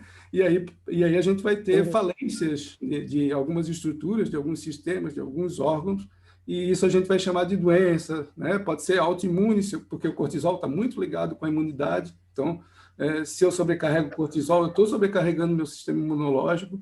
Se eu sobrecarrego meu sistema imunológico, eu estou sobrecarregando meu sistema digestivo, e aí a nutrição, que a Annelise diz que eles estão estudando lá, não sei, Rio Grande do Sul, acho, é muito importante também, né? Então, não é só um fator mesmo, são todos os fatores juntos, porque a gente precisa acelerar, e para acelerar eu preciso ter energia, eu preciso do cortisol, e para ter cortisol eu preciso ter nutrientes, né? Porque o cortisol vai gerar uma produção, né? Uma liberação de glicose, uma liberação de açúcar, vai fazer aumentar meu apetite, eu vou precisar repor esse apetite, e aí a gente precisa ter uma medicina realmente integrativa, que veja o ser humano não como um conjunto de pedaços, mas como um organismo que funciona integrado, não só dentro de si, mas com o planeta, com tudo que há em volta, porque a gente vive em ciclos, né? A gente precisa achar esse portal, voltando para o Masa de novo, precisa achar esse portal do nosso corpo, onde é que está a fronteira do meu corpo, onde eu sinto o prazer, onde o prazer fica num nível saudável, onde eu possa reconhecer quando o William falou que tem hora que a gente finge e tem hora que a gente está rindo, e realmente na meditação de manhã, às vezes a gente, eu vou rir porque está todo mundo rindo, eu estou aqui para rir, né? A gente começa a rir e de repente se a gente se perceber, se a gente não fizer isso não vai acontecer, mas se a gente se perceber, a gente vê que os movimentos do diafragma, todos aqueles espasmos que o diafragma dá quando a gente atinge realmente o riso verdadeiro, o riso fisiológico, a gente sente um prazer de sentir como se fosse uma cócega por dentro, e isso faz com que a gente reconheça o nosso corpo, reconheça onde está a nossa fronteira, onde está o nosso lugar que a gente pode produzir a tal da endorfina, onde a gente pode produzir a serotonina, onde a gente pode usar esse circuito do prazer de uma forma completa. Porque o circuito do medo, né, o circuito da ansiedade e do medo, ele está ali dentro do circuito do prazer, são as mesmas estruturas que estão ali. A amígdala faz parte do circuito do prazer e ela faz parte do circuito do medo, e é um núcleo central. Então, as duas estruturas fazem parte dos dois núcleos, né? E se a gente desorganiza o circuito do prazer, a gente acaba sobrecarregando o circuito do medo. A gente vê as crianças hoje em dia cheias de ansiedade, depressão, não é à toa, é porque elas não estão conseguindo ter suporte, né? E a gente precisa da relação, como a Annelise comentou, precisa ter alguém que se relacione com a gente e faça as cócegas, os contatos, as interações, que é um dos fatores de estresse que a gente tem hoje em dia por esse mundo online, é que a gente não tem mais interação, né? Mesmo nós adultos precisamos dela, mas as crianças precisam muito mais para construir e fortalecer esse circuito do prazer, para construir e fortalecer a resiliência, a capacidade de resiliência, para construir e fortalecer a criança interior que deve ficar para sempre dentro da gente, que são as estruturas básicas que nos movem pelo mundo, né? A Tânia teve uma experiência triste, mas feliz de poder revisitar a criança interior dela mesmo depois de... Posso falar um minutinho? Não paro mais aqui, deixa eu te dizer. Marcelo, eu queria dar um comentário só. Então, minha criança, ela sempre foi aí, naturalmente ela foi morrendo, depois do acidente de carro ela renasceu, e agora com vocês ela está voando. Sou muito grata pelo contato. E você falou de uma coisa muito importante, que é a gente levar em consideração o todo. Então, você estava falando sobre essa parte de dormir, e eu tive umas experiências há um tempo atrás sobre a expansão da consciência, e sobre os estudos do sono, e sobre a terapia multidimensional, etc., etc., etc. Muita loucura, muita loucura espiritual, que eu adoro, mas você pode levar em consideração, é uma teoria, tá? Não sei, porque eu não estou nessa área, é uma teoria que você também, quando você está dormindo, você sai do seu corpo, né? Que a gente tem vários corpos, a gente é multidimensional, também é uma teoria, tá? Eu não sei quando é que a ciência vai descobrir essa história. Eu já descobri para mim. Eu me sinto multidimensional. Agora, nessa situação, então, quando você sai do corpo, que você não aguenta ficar aqui. Como ser multidimensional, você não consegue ficar no corpo físico. Então, quando você dorme, para fazer toda essa parte física, você também tem a parte espiritual que pode acontecer. Mas aí é um outro universo. A gente deixa para uma outra vez. Só para fazer um comentáriozinho, já para não deixar muito para longe, durante o sono a gente produz ritmos de funcionamento no cérebro, que são os ritmos delta, né? Os ritmos bem lentos, principalmente no sono profundo, e esses ritmos delta estão muito associados com essa antena, que a gente fala que é essa antena de pressentir o que há em volta, de conseguir atingir o campo, né? O campo mais sutil. Então, a gente consegue atingir isso e perceber coisas que a gente não perceberia no estado acordado, que seria muito mais rápido, né? O delta é duas vezes por segundo, mais ou menos, e quando a gente está acordado, a gente está sempre acima de 10, que é o tal do alfa, né? Sempre não, mas na maior parte do tempo a gente está em beta, e as velocidades, os ritmos, né? A quantidade de disparos por segundo em que o cérebro, né? O tônus do cérebro, né? O tônus de atividade elétrica cerebral, ele fica muito alto e a gente não consegue atingir, não consegue, né? E a sociedade como um todo está passando por isso hoje em dia, que é ficar muito no campo do racional e da consciência e do processamento do que está acontecendo, porque a gente está trabalhando muito rápido com o nosso cérebro, e quando a gente trabalha muito rápido, a gente não consegue atingir esses estados profundos acordados. Então, as pessoas precisam reduzir o ritmo também, né? Fazer meditação enquanto estão acordados, para que possa oscilar entre essas atividades muito rápidas de processamento e de conseguir decifrar o que há no mundo e de como responder a isso, para atingir estados delta que, durante o momento acordado, ele indica o funcionamento fisiológico, né? As atividades tanto do aparelho digestivo, eles fluem, tem estudos falando sobre isso, que funciona ali entre delta e teta, que seria 2 até 7, 8 vezes por segundo. Essas atividades que ocorrem, principalmente no lado direito, no hemisfério direito, estão muito relacionadas à nossa fisiologia. E como a gente fica muito no processando aqui, na tentativa de processar o mundo com uma velocidade muito rápida de ativação, porque são estímulos e respostas. Então, se eu tenho muitos estímulos, e a gente está inundado em estímulos, né? Aqui agora, né? A gente vive constantemente inundado com esses aparelhos todos, inundado de estímulos, a gente está o tempo todo fazendo muitos processamentos e muitas respostas que acabam sendo inúteis para isso tudo que a gente falou, que o Masa falou, que é reconhecer o corpo, atingir a prática, atingir né, aquilo que verdadeiramente importa, que é a regulação, a autorregulação do nosso corpo, que a medicina, felizmente, para a gente está conseguindo ver agora, e que há sim ciência sobre espiritualidade, né? A gente tem na área da psicologia, tem várias já sobre a espiritualidade, mas há uma busca, sim, por isso, porque se a gente fala do riso como uma coisa básica, né, e do humor como uma coisa que vem depois, que é construída conforme a nossa interação, e a gente fala do pré-frontal, que a Annelise comentou muito sobre ele, né, que seria não só a parte onde a gente raciocina, onde a gente faz funções executivas, mas o pré-frontal tem funções de freio das nossas emoções, de regulação, de controle inibitório, que a gente chama na psicologia, né, de controlar aqueles impulsos. Um pré-frontal que é capaz de fazer esse controle quando a gente precisa se concentrar em algo, mas que é capaz também de se desligar, né, de se desativar. Quando a gente medita, a gente tenta fazer isso, a gente tenta desativar esse controle.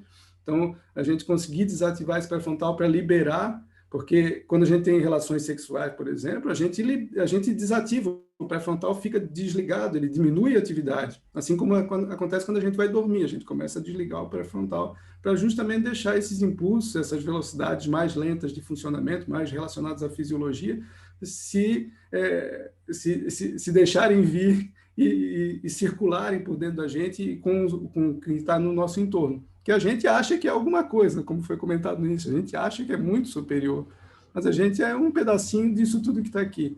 Então, a gente só tem esse egocentrismo aí porque a gente desenvolveu uma habilidade que é a racionalidade, né, que A gente ainda acha que só a gente consegue ainda elaborar estratégias, mas muitos animais conseguem, mas a habilidade de pensar sobre si mesmo, né, de pensar sobre si mesmo, é uma habilidade que é construída principalmente no pré-frontal, né? A gente tem uma rede chamada rede modo padrão no cérebro, a Nelise deve conhecer. Então, é que a gente consegue pensar sobre a gente mesmo, sobre o nosso próprio futuro, e aí a gente acaba assim endeusando aí, se achando a última bolacha do pacote. A gente acha que é melhor do que todo o resto dos seres, e quando na verdade não é, né? Então, aprender a ativar o pré-frontal é importante, e as escolas tentam fazer isso, mas elas precisam começar a ensinar as crianças a desligar esse pré-frontal, desligar o hemisfério esquerdo, que trabalha muito com regras e racionalidade, né? Aprender a trabalhar uma outra vertente que está muito mais nas artes, muito mais no brincar, muito mais nas relações de contato entre os seres humanos, que é ali que a gente vai aprender respeito, é ali que a gente vai aprender a confiança de verdade, porque não adianta eu ter uma racionalidade se eu não tenho... Se eu construo uma relação, mas uma relação toda racional, ela não é uma relação, né? É que nem se relacionar com um robô, né? Então, eu boto 2 robôs para se relacionar e vai dar certo entre eles. Mas o ser humano, não, ele precisa de todo esse resto para funcionar, porque todo esse resto vai fazer uma ativação, um movimento, uma tensão em direção a realizar algo, e a gente precisa autorrealizar, fazer autorrealizações para sentir o prazer, faz parte do circuito do prazer, mas a gente precisa desativar isso, e aí o yoga do riso, né, eu olhei, a primeira vez que eu vi, eu já achei sensacional, porque ele consegue fazer isso muito facilmente, de fazer esse desligamento, tanto do pré-frontal, por mais que sejam brincadeiras, por mais que seja finge até que atinge, ou o nome que queira dar, que a Adélia já citou ali, mas ele usa a frase finge, mas o que se faz na prática não é exatamente, finge aí, finge, não importa o que aconteça na tua cabeça, finge, não é assim. Ele vai levando através da brincadeira, e o brincar, as crianças brincam automaticamente, ninguém precisa ensinar nem criança, nem animal, falando de risada, animal também brinca, né? Os animais pequenos fazem lutinhas ali, brincam, se provocam. Então, esse brincar que é embutido no yoga do riso, esse brincar no começo para chegar na meditação, no final da sessão, ele é muito importante sim, porque ele vai dar uma leveza, né, para que a gente reconheça, para que a gente comece a tocar ali na risada, tocar ali naquela fronteira em que não tem tensão, né, ou tensão e distensionamento, né, na fronteira dessas duas coisas, em que a gente possa dizer, poxa, agora eu me diverti um pouco, agora eu me diverti mais um pouco, agora eu vou trazendo aquela coisa que deixa eu ver, acho que foi a Aline que falou da criança interior, no texto lá dela no grupo, acho que é a mesma Aline que está aqui, não sei, mas a gente precisa, sim, liberar essa criança interior logo no começo da sessão de yoga do riso, e quem vai conduzir a sessão tem que conseguir fazer isso, né?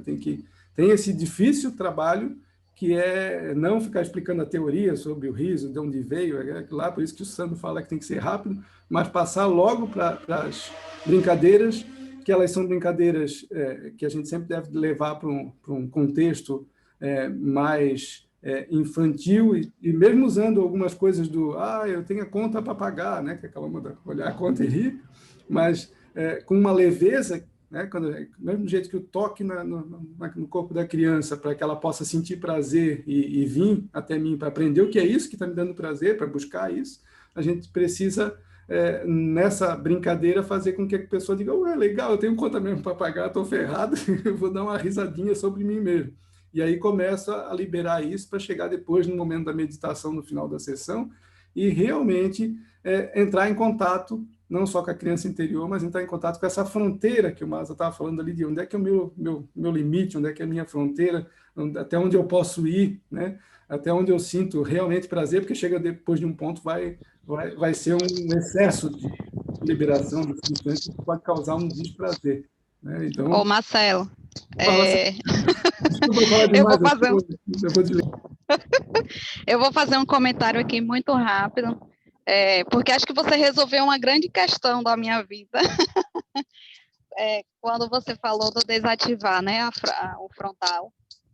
E eu tive essa experiência, a minha primeira experiência com o yoga do riso, eu senti isso, e eu gostaria de falar da importância de um acompanhamento psi, sobretudo para aquelas pessoas que passaram, né, por situações traumáticas, principalmente na infância, e defender um pouco as pessoas que têm dificuldade de relaxar e desacelerar, porque muitas vezes pode ser um mecanismo de defesa, né? Então, de defesa no sentido de não adentrar naquilo que causou muita dor, no sentido de não ter um suporte emocional e psi para conseguir acessar um âmbito da vida que causou muita dor, que foi traumático. E o yoga do riso, ele fez isso comigo. Então, eu vivia muito em defesa. Então, eu vivia muito acelerada, muito racional, fazendo muitas coisas, né? E tendo sucesso em muitas coisas. Não tô rica ainda. Ainda não tô rica, mas eu vivi um bom tempo bem acelerada e tendo que ter sucesso em muitas coisas, mas, na verdade, eu estava fugindo de algo interno em mim que me causava muita dor, que vinha da infância. E o yoga do riso foi hoje eu estou trabalhando com as práticas integrativas, e o yoga do riso foi uma das técnicas, né, foi a primeira técnica que me fez ultrapassar o limite, ultrapassar a barreira que o Masa colocou aí, e me fez acessar algo muito, muito forte dentro de mim. E eu percebi logo em seguida do yoga do riso que eu precisava de um acompanhamento psi. E eu sempre negava, eu falava, psicóloga é para maluco, ninguém precisa, eu não preciso disso. E depois dessa experiência com o yoga do riso, eu disse, não, eu preciso ter um suporte, porque eu acessei algo aqui, né? Então, eu ultrapassei as barreiras da defesa. E eu reconheci a importância do acompanhamento psi. E foi justamente na experiência dos 40 dias de riso. Então, eu ultrapassei as barreiras né, de estar fechada, de estar em defesa. O meu corpo, Masa falou de ultrapassar os 10 minutos, e eu sentia durante a minha experiência dos 40 dias que eu ria 40 minutos, teve um dia que eu ri 1 hora. E não era porque eu não conseguia parar, eu conseguia parar, mas eu estava sentindo muito prazer. E eu estava sentindo que tinha muita coisa sendo liberada. Então, eu estava na cama, foi de manhã cedo, fiz, então eu vou deixar rolar. Mas se eu quisesse parar, eu parava. Não era algo que fugiu do meu controle. Então, durou 1 hora, mas foi... E aí eu segui os 40 dias, sempre mais que 10 minutos, sempre. E o meu corpo começou a sair manchas roxas. Teve dias que o meu corpo se coçava inteiro. Tinha dias que eu tinha muita dor de cabeça. Tinha dias que eu estava muito irritada, porque foi, né, justamente um processo de estar liberando questões internas emocionais. E foi a partir daí que eu vi a importância de um acompanhamento psi, para estar analisando quais questões, né, que estariam incentivando essas liberações, por que essas liberações. E aí, durante a psicoterapia, eu estou realmente vendo que tem muita coisa emocional que foi construída lá na infância, e tudo isso só foi acessado quando eu consegui ultrapassar as barreiras da defesa através do riso. Então, assim, quando... os caminhos neuronais, né? Então, quando você acabou aí de decifrar uma parte, eu não conseguia entender como eu conseguia acessar isso, mas talvez eu tenha permitido esse relaxar, né? Eu tenho permitido esse desacelerar, né? Desativar o frontal, né? E acessar outros âmbitos que eu não permitia. Então, com medo, né? Com medo de acessar uma dor que talvez eu não tivesse condições de suportar. E aí, o X da questão é importante, que o yoga do riso não é uma prática, rir não é besteira, né? É uma coisa séria, rir é coisa séria. Então, é importante também o autoconhecimento, e a gente, se você tem uma questão que você sabe que você precisa trabalhar, procura também um acompanhamento psi, para a gente também, né? Não passar da terapia, que o riso, ele acaba tendo um efeito terapêutico, e entrar a pessoa surtar, né? A pessoa pode entrar em um surto psicótico, porque ela acessa algo que foi muito traumático, porque o riso, ele tem essa capacidade de quebrar as barreiras. Então, é só um depoimento, assim, era para ser bem breve, mas é isso aí. Muita gratidão a vocês. É fantástico o seu depoimento, e tem muito a ver com o que a Annelise também falou das estruturas mais profundas lá do cérebro reptiliano, que é a parte mais baixa, o tronco cerebral, né? Acho que até ela queria falar sobre isso, mas é uma estrutura importante que ela, sim, é uma das primeiras a serem reguladas no início da vida, que a gente precisa, né, do núcleo familiar, de uma estrutura no entorno que propicie essa formação, porque a gente vai aprender a respirar direito com a nossa mãe, com o nosso pai, com a nossa família. A gente vai, uma das primeiras coisas que a gente aprende a fazer depois que sai do útero é respirar. E a segunda coisa que a gente aprende é comer e digerir o alimento, né? E isso tem que ser aprendido, porque a gente vai digerir algo, não é automático, não é uma coisa, né, que acontece naturalmente. A gente precisa do acolhimento do entorno, porque isso vai causar estresse também, né? Falando de estresse, vai causar... Eu estou usando uma coisa que eu nunca usei, né? Eu estava dentro do útero, eu não estava respirando lá dentro, mas eu preciso aprender a usar isso. E quem vai dar esse suporte, quem vai dar esse acolhimento é a mãe, o pai, a família, né? Quando tem boas figuras no entorno. Então, realmente, ali vão ficar registradas, nessas estruturas mais básicas de regulação da fisiologia, vão ficar registradas nossas primeiras memórias.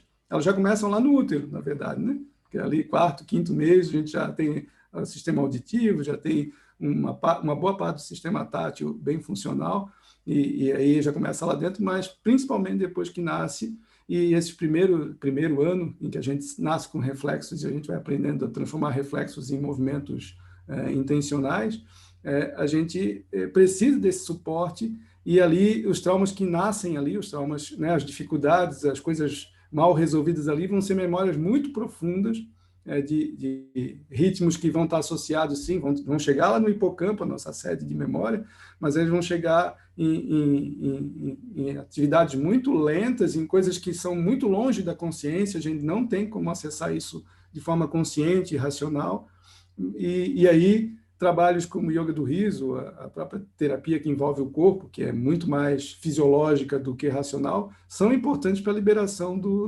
desses traumas. Só que ao liberar o trauma, né, as pessoas, quando tem trauma, elas ficam mais hipervigilantes, sim, ficam com atividades rápidas no cérebro para se preparar, porque o mundo parece ser sempre um lugar perigoso. Mas quando começa a diminuir o medo através dessas terapias corporais ou terapias, né, o yoga do riso, ou qualquer coisa que a gente use para diminuir esse medo, quando a gente tira o medo, a pessoa fica sem eu, né, porque a criança interior ainda constrói o eu, constrói as nossas certezas, constrói a nossa segurança e a nossa confiança, porque ao amamentar uma criança, a mãe não está dando só leite para ela, está dando ocitocina, está dando serotonina, está dando uma série de substâncias importantes para a autorregulação dessa criança, e isso uma mãe presente, uma mãe depressiva não vai passar nada disso, né? Mas está alimentando a criança com essas regulações neuroquímicas, e isso vai fazer com que ela sinta que tem segurança. Só que quando ela tem um trauma nessa fase, ela não tem isso, e aí a gente começa a diminuir o medo com as terapias, e precisa sim ter depois uma terapia falada, uma terapia, né, uma psicoterapia, para que a pessoa possa construir esses discursos sobre si mesma, sobre ela e o mundo, com a ajuda de alguém, porque é difícil ela construir isso, porque faltou isso durante as fases traumáticas, né? A fase onde surgiram os traumas. Não sei quais são os teus traumas, né? Mas todo mundo tem os seus.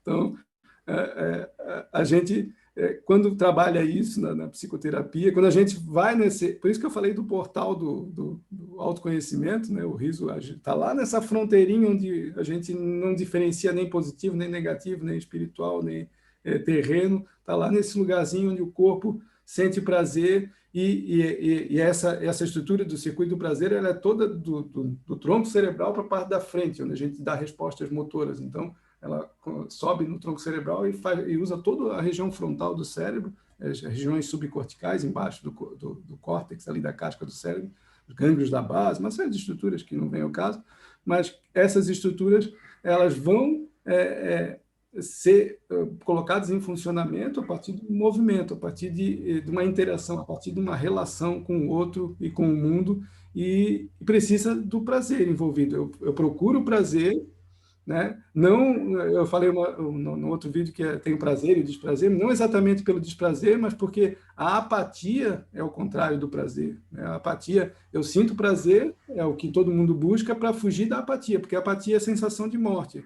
é uma inatividade.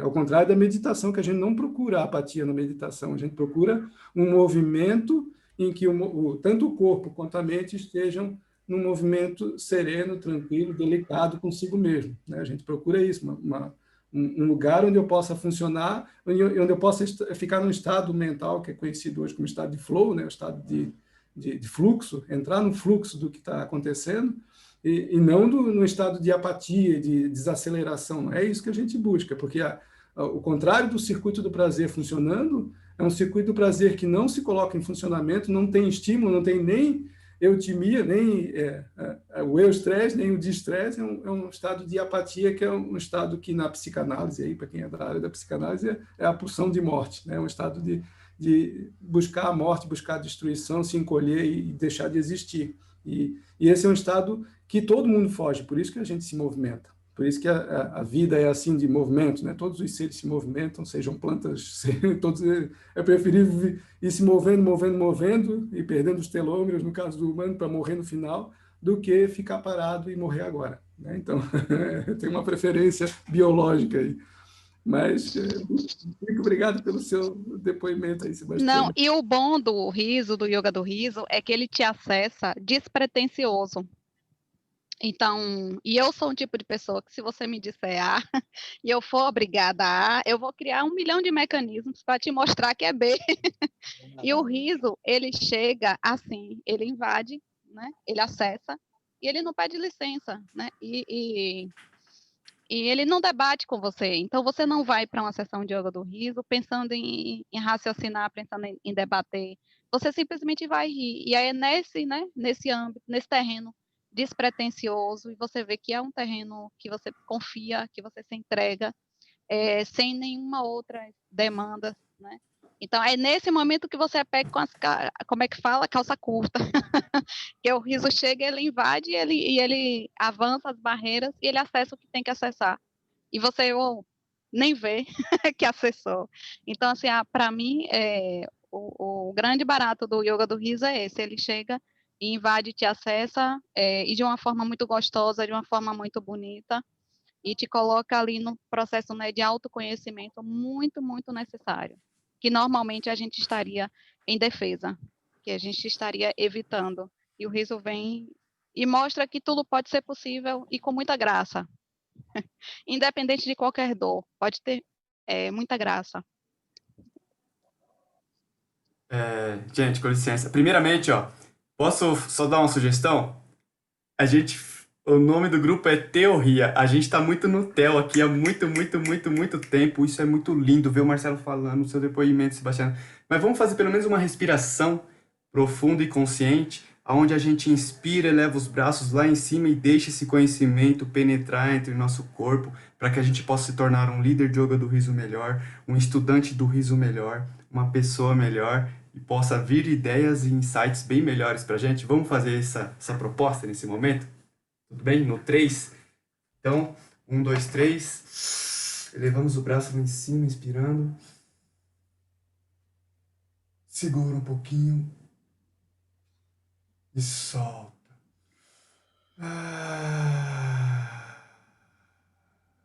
Tudo que é bom a gente repete. Vamos fazer mais uma vez. Inspira.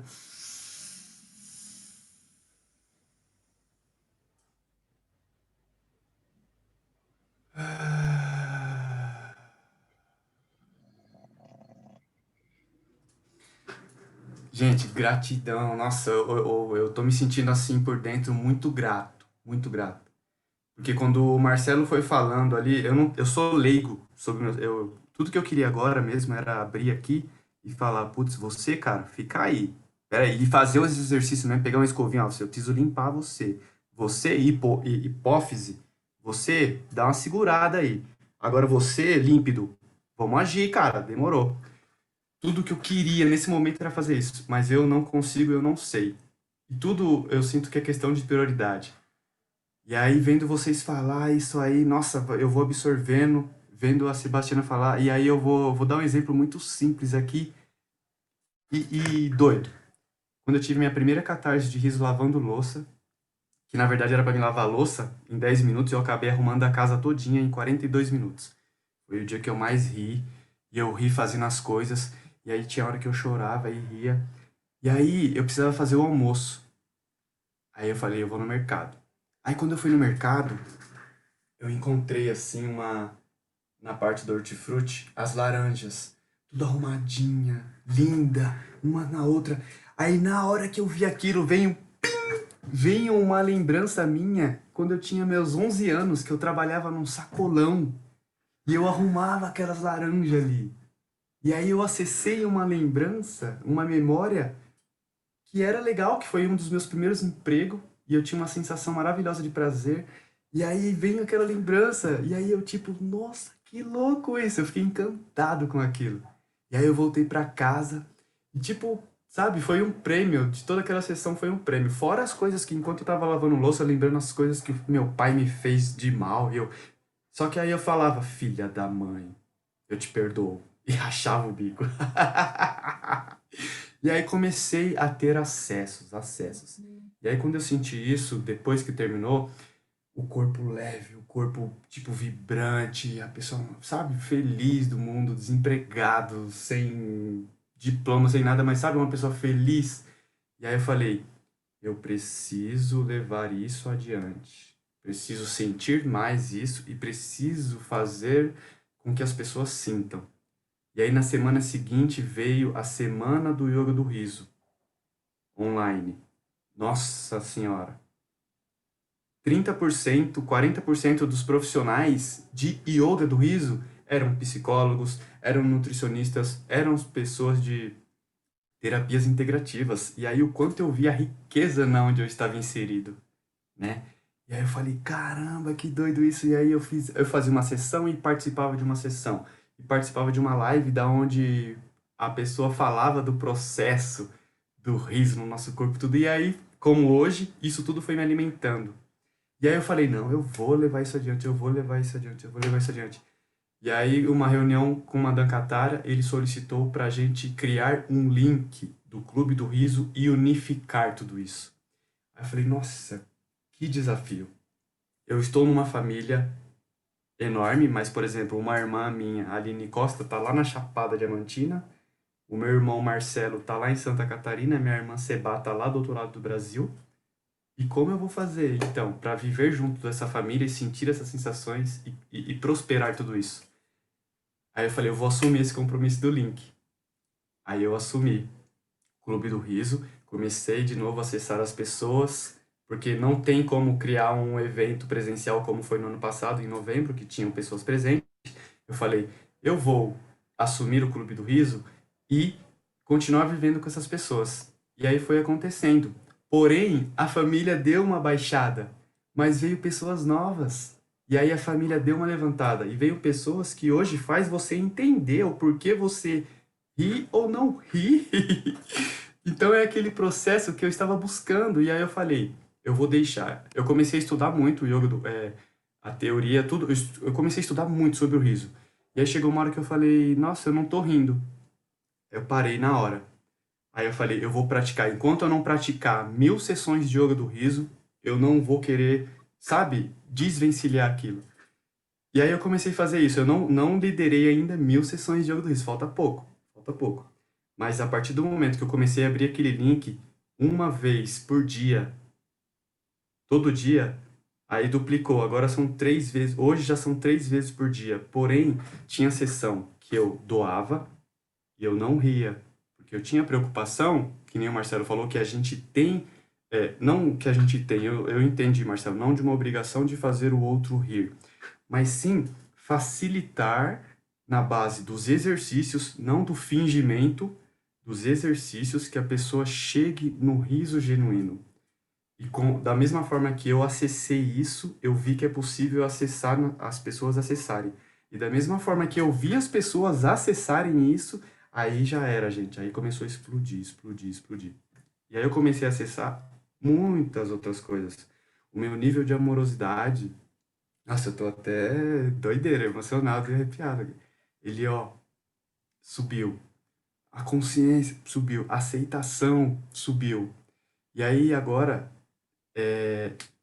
para resumir, para não ir tão longe, porque tem muita coisa aí para ir ainda, mas eu vou dizer. Tudo isso me ajudou a me tornar um profissional. Hoje eu sou um profissional do riso, né? Só que antes de ser um profissional do riso, eu fiquei preocupado. Eu falei, gente, eu vou ficar rindo o dia inteiro, o que é isso? Né? Vou ficar rindo de... Eu vou morrer de rir. Olha que bênção, eu vou morrer de rir. Aí chegou uma hora que eu fiquei preocupado.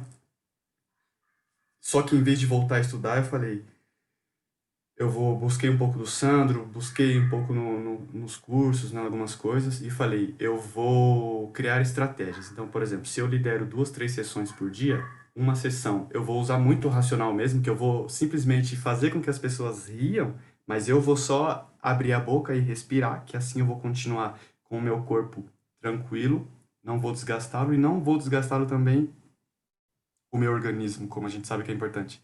E aí isso começou a acontecer, beleza. Porém, eu comecei a sentir necessidade de ter aquela gargalhada que eu não tinha, que eu só tinha quando eu acessava ela sozinha, ou quando eu juntava com a Aline, ou com outro líder de yoga do riso que tenha consciência que rir intensamente aqueles 10 minutos, tipo, desligar a chavinha mesmo. Não, eu vou ligar a chavinha do riso de 10 minutos e depois vou relaxar mais 5 ou 10 minutos, que é para deixar a enxurrada de hormônios surgir. Não tinha isso. Hoje já tem alguns líderes nesse naipe. Então, eu acessei tudo isso, e por isso que às vezes eu fico muito preocupado de ver... Não é preocupado, né? Cada um tá na sua... Mas eu vejo as pessoas indo por uma diretriz que ela poderia estar ali estudando, se estudando e ajudando o outro a se estudar. Eu cansei de desligar sessões de yoga do riso e depois ligar de novo o Zoom para simplesmente escutar o que a pessoa sentiu naquele momento. O que o riso aconteceu ali na vida dela, sabe? E aí ela começou a falar dela, e aí o meu ego, que, por exemplo, no começo a gente quer muito saber, e aí, diz aí como que foi a sessão e tal, e aí as pessoas falam, Wilson, muito obrigado, eu agradeço, a sessão foi isso, a sessão foi isso. Aí isso vai alimentando o seu ego, porque você não vê a hora de liderar a próxima sessão só para escutar o feedback de quanto você foi importante para aquela pessoa, mas não é. É a prática do yoga do riso que foi importante para você primeiro, porque você exercitou e ofereceu, e depois foi importante para aquela pessoa. Então, tudo isso aí me leva a dizer hoje, mais uma vez, muito obrigado a todos. O que eu sugiro mesmo é paciência para estar num grupo coletivo desse daqui, porque são pessoas que estão aqui não preocupadas consigo mesmo, mas sim preocupadas até onde o riso vai chegar, né? E é muito gratificante saber que tem pessoas assim, é muito gratificante. Então, eu vou me disponibilizar, se um dia vocês precisarem de um cobaia, vamos pegar o cara que mais, não o cara que mais ri, mas o cara que mais exercita yoga do riso hoje no Brasil. Vamos chamar o Wilson Mas, vamos ver como está o cérebro dele lá dentro. Vamos ver como está o diafragma dele. Porque tem acontecido coisas inexplicáveis. E quando aconteceram as coisas ruins, eu não falei assim, eu vou parar, eu vou desistir, eu vou sair fora disso porque é loucura. Eu falei, não, eu vou estudar isso dentro de mim, o que está acontecendo. Aí eu comecei a usar o reflexo, vendo se aconteceu com algumas pessoas também, e só fui potencializando. Então, o riso é igual o dinheiro. O dinheiro potencializa o que a pessoa é. Se a pessoa é uma pessoa boa, quanto mais dinheiro ela tem, mais ela vai ser boa, mais ela vai prosperar, mais ela vai compartilhar, mais ela vai partilhar. Se a pessoa tem muito riso, muita alegria na vida dela, e ela é uma pessoa saudável, mais saudável ela vai ser. Se ela é uma pessoa ruim, assim como no dinheiro, pode usar o dinheiro para fazer coisas ruins, ela pode usar o riso também para fazer coisas ruins. Então essa consciência aí, ela penetra todo dia, e todo dia é um recomeço. Todo dia. A partir disso que eu trouxe essa consciência, todos os dias, todas as sessões, todos os encontros, eles estão sendo bem mais leves. E as minhas dificuldades, elas estão passando assim, sabe? Sabe o riso da flexibilidade? Então eu me sinto assim. E eu sinto grato por todos vocês. É isso.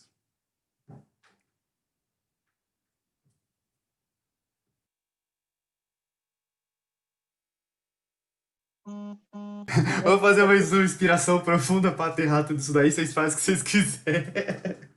Inspira.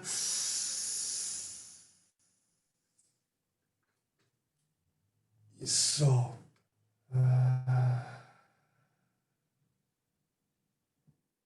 Inspira.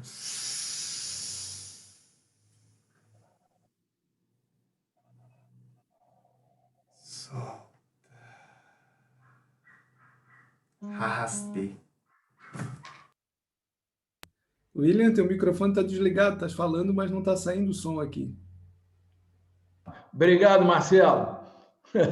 Obrigado por essa oportunidade. O que acontece? Eu sei que todo cara está sendo extremamente rico, só que eu tenho um compromisso com a minha família e eu não posso, a não ser que alguém, eu não sei se tem como alguém assumir aqui a condução. O fato é que, primeira coisa, eu vou fazer uma defesa do estudo, porque, graças a Deus, todo mundo aqui é adepto da prática, é fervoroso. Até o Marcelo, que, de repente, é o ícone da teoria, defende o MAS o tempo inteiro. Eu acho isso ótimo. Só que, graças a Deus, eu aprendi que um pássaro, para voar, ele precisa das duas asas.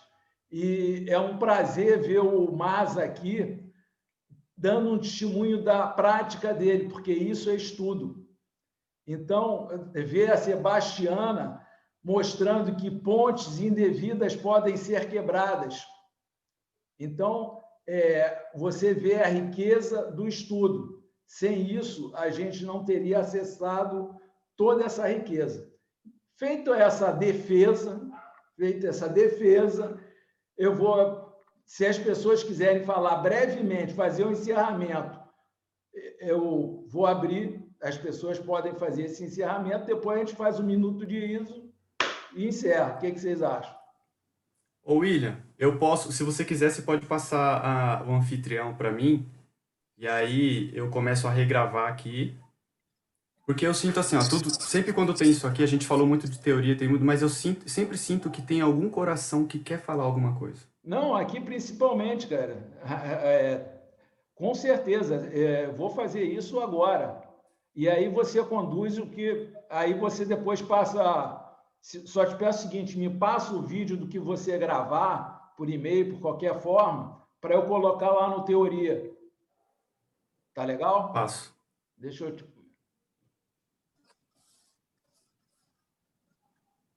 Aí tem que finalizar essa gravação, né? Para ele continuar. Não finaliza não, senão vai cair, porque essa aqui foi... O Zoom deu de brinde aí, porque eu acho que foi a primeira sessão. Não, cara, eu não sei por que está acontecendo, é inexplicável, mas não é a primeira sessão com Teoria do Riso. Vê se foi. Só quanto a gravação, eu só tenho que cuidar, porque se tu vai deixar gravando, ele deve estar gravando na tua máquina aí, né? Ele deve estar gravando no teu computador. Por isso que eu ia falar. Se desligar ele, vai cortar a gravação. Então, corta. É para cortar a gravação aqui agora. Eu também vou embora agora, porque eu tenho compromisso agora. Então, não sei se querem terminar ou se vão continuar alguma coisa. Como é que faz, Maza? Corta a minha gravação? Pode cortar a sua gravação, que ele vai criar um arquivo lá. Depois você vai ter que clicar nesse arquivo e ele vai voltar a recodificar. Então, você não chega a perder, não. Ô, Maza, eu vou te pedir uma coisa, cara, porque eu estou com medo de perder esse negócio que eu não sei mexer. Tá bom. Eu acho melhor encerrar... O Teoria está aberto, você entra lá no Teoria, faz um convite e todo mundo que quiser participar, eu recomendo que todo mundo participe, mas eu não tenho mais condição, tá? Tá. Gente...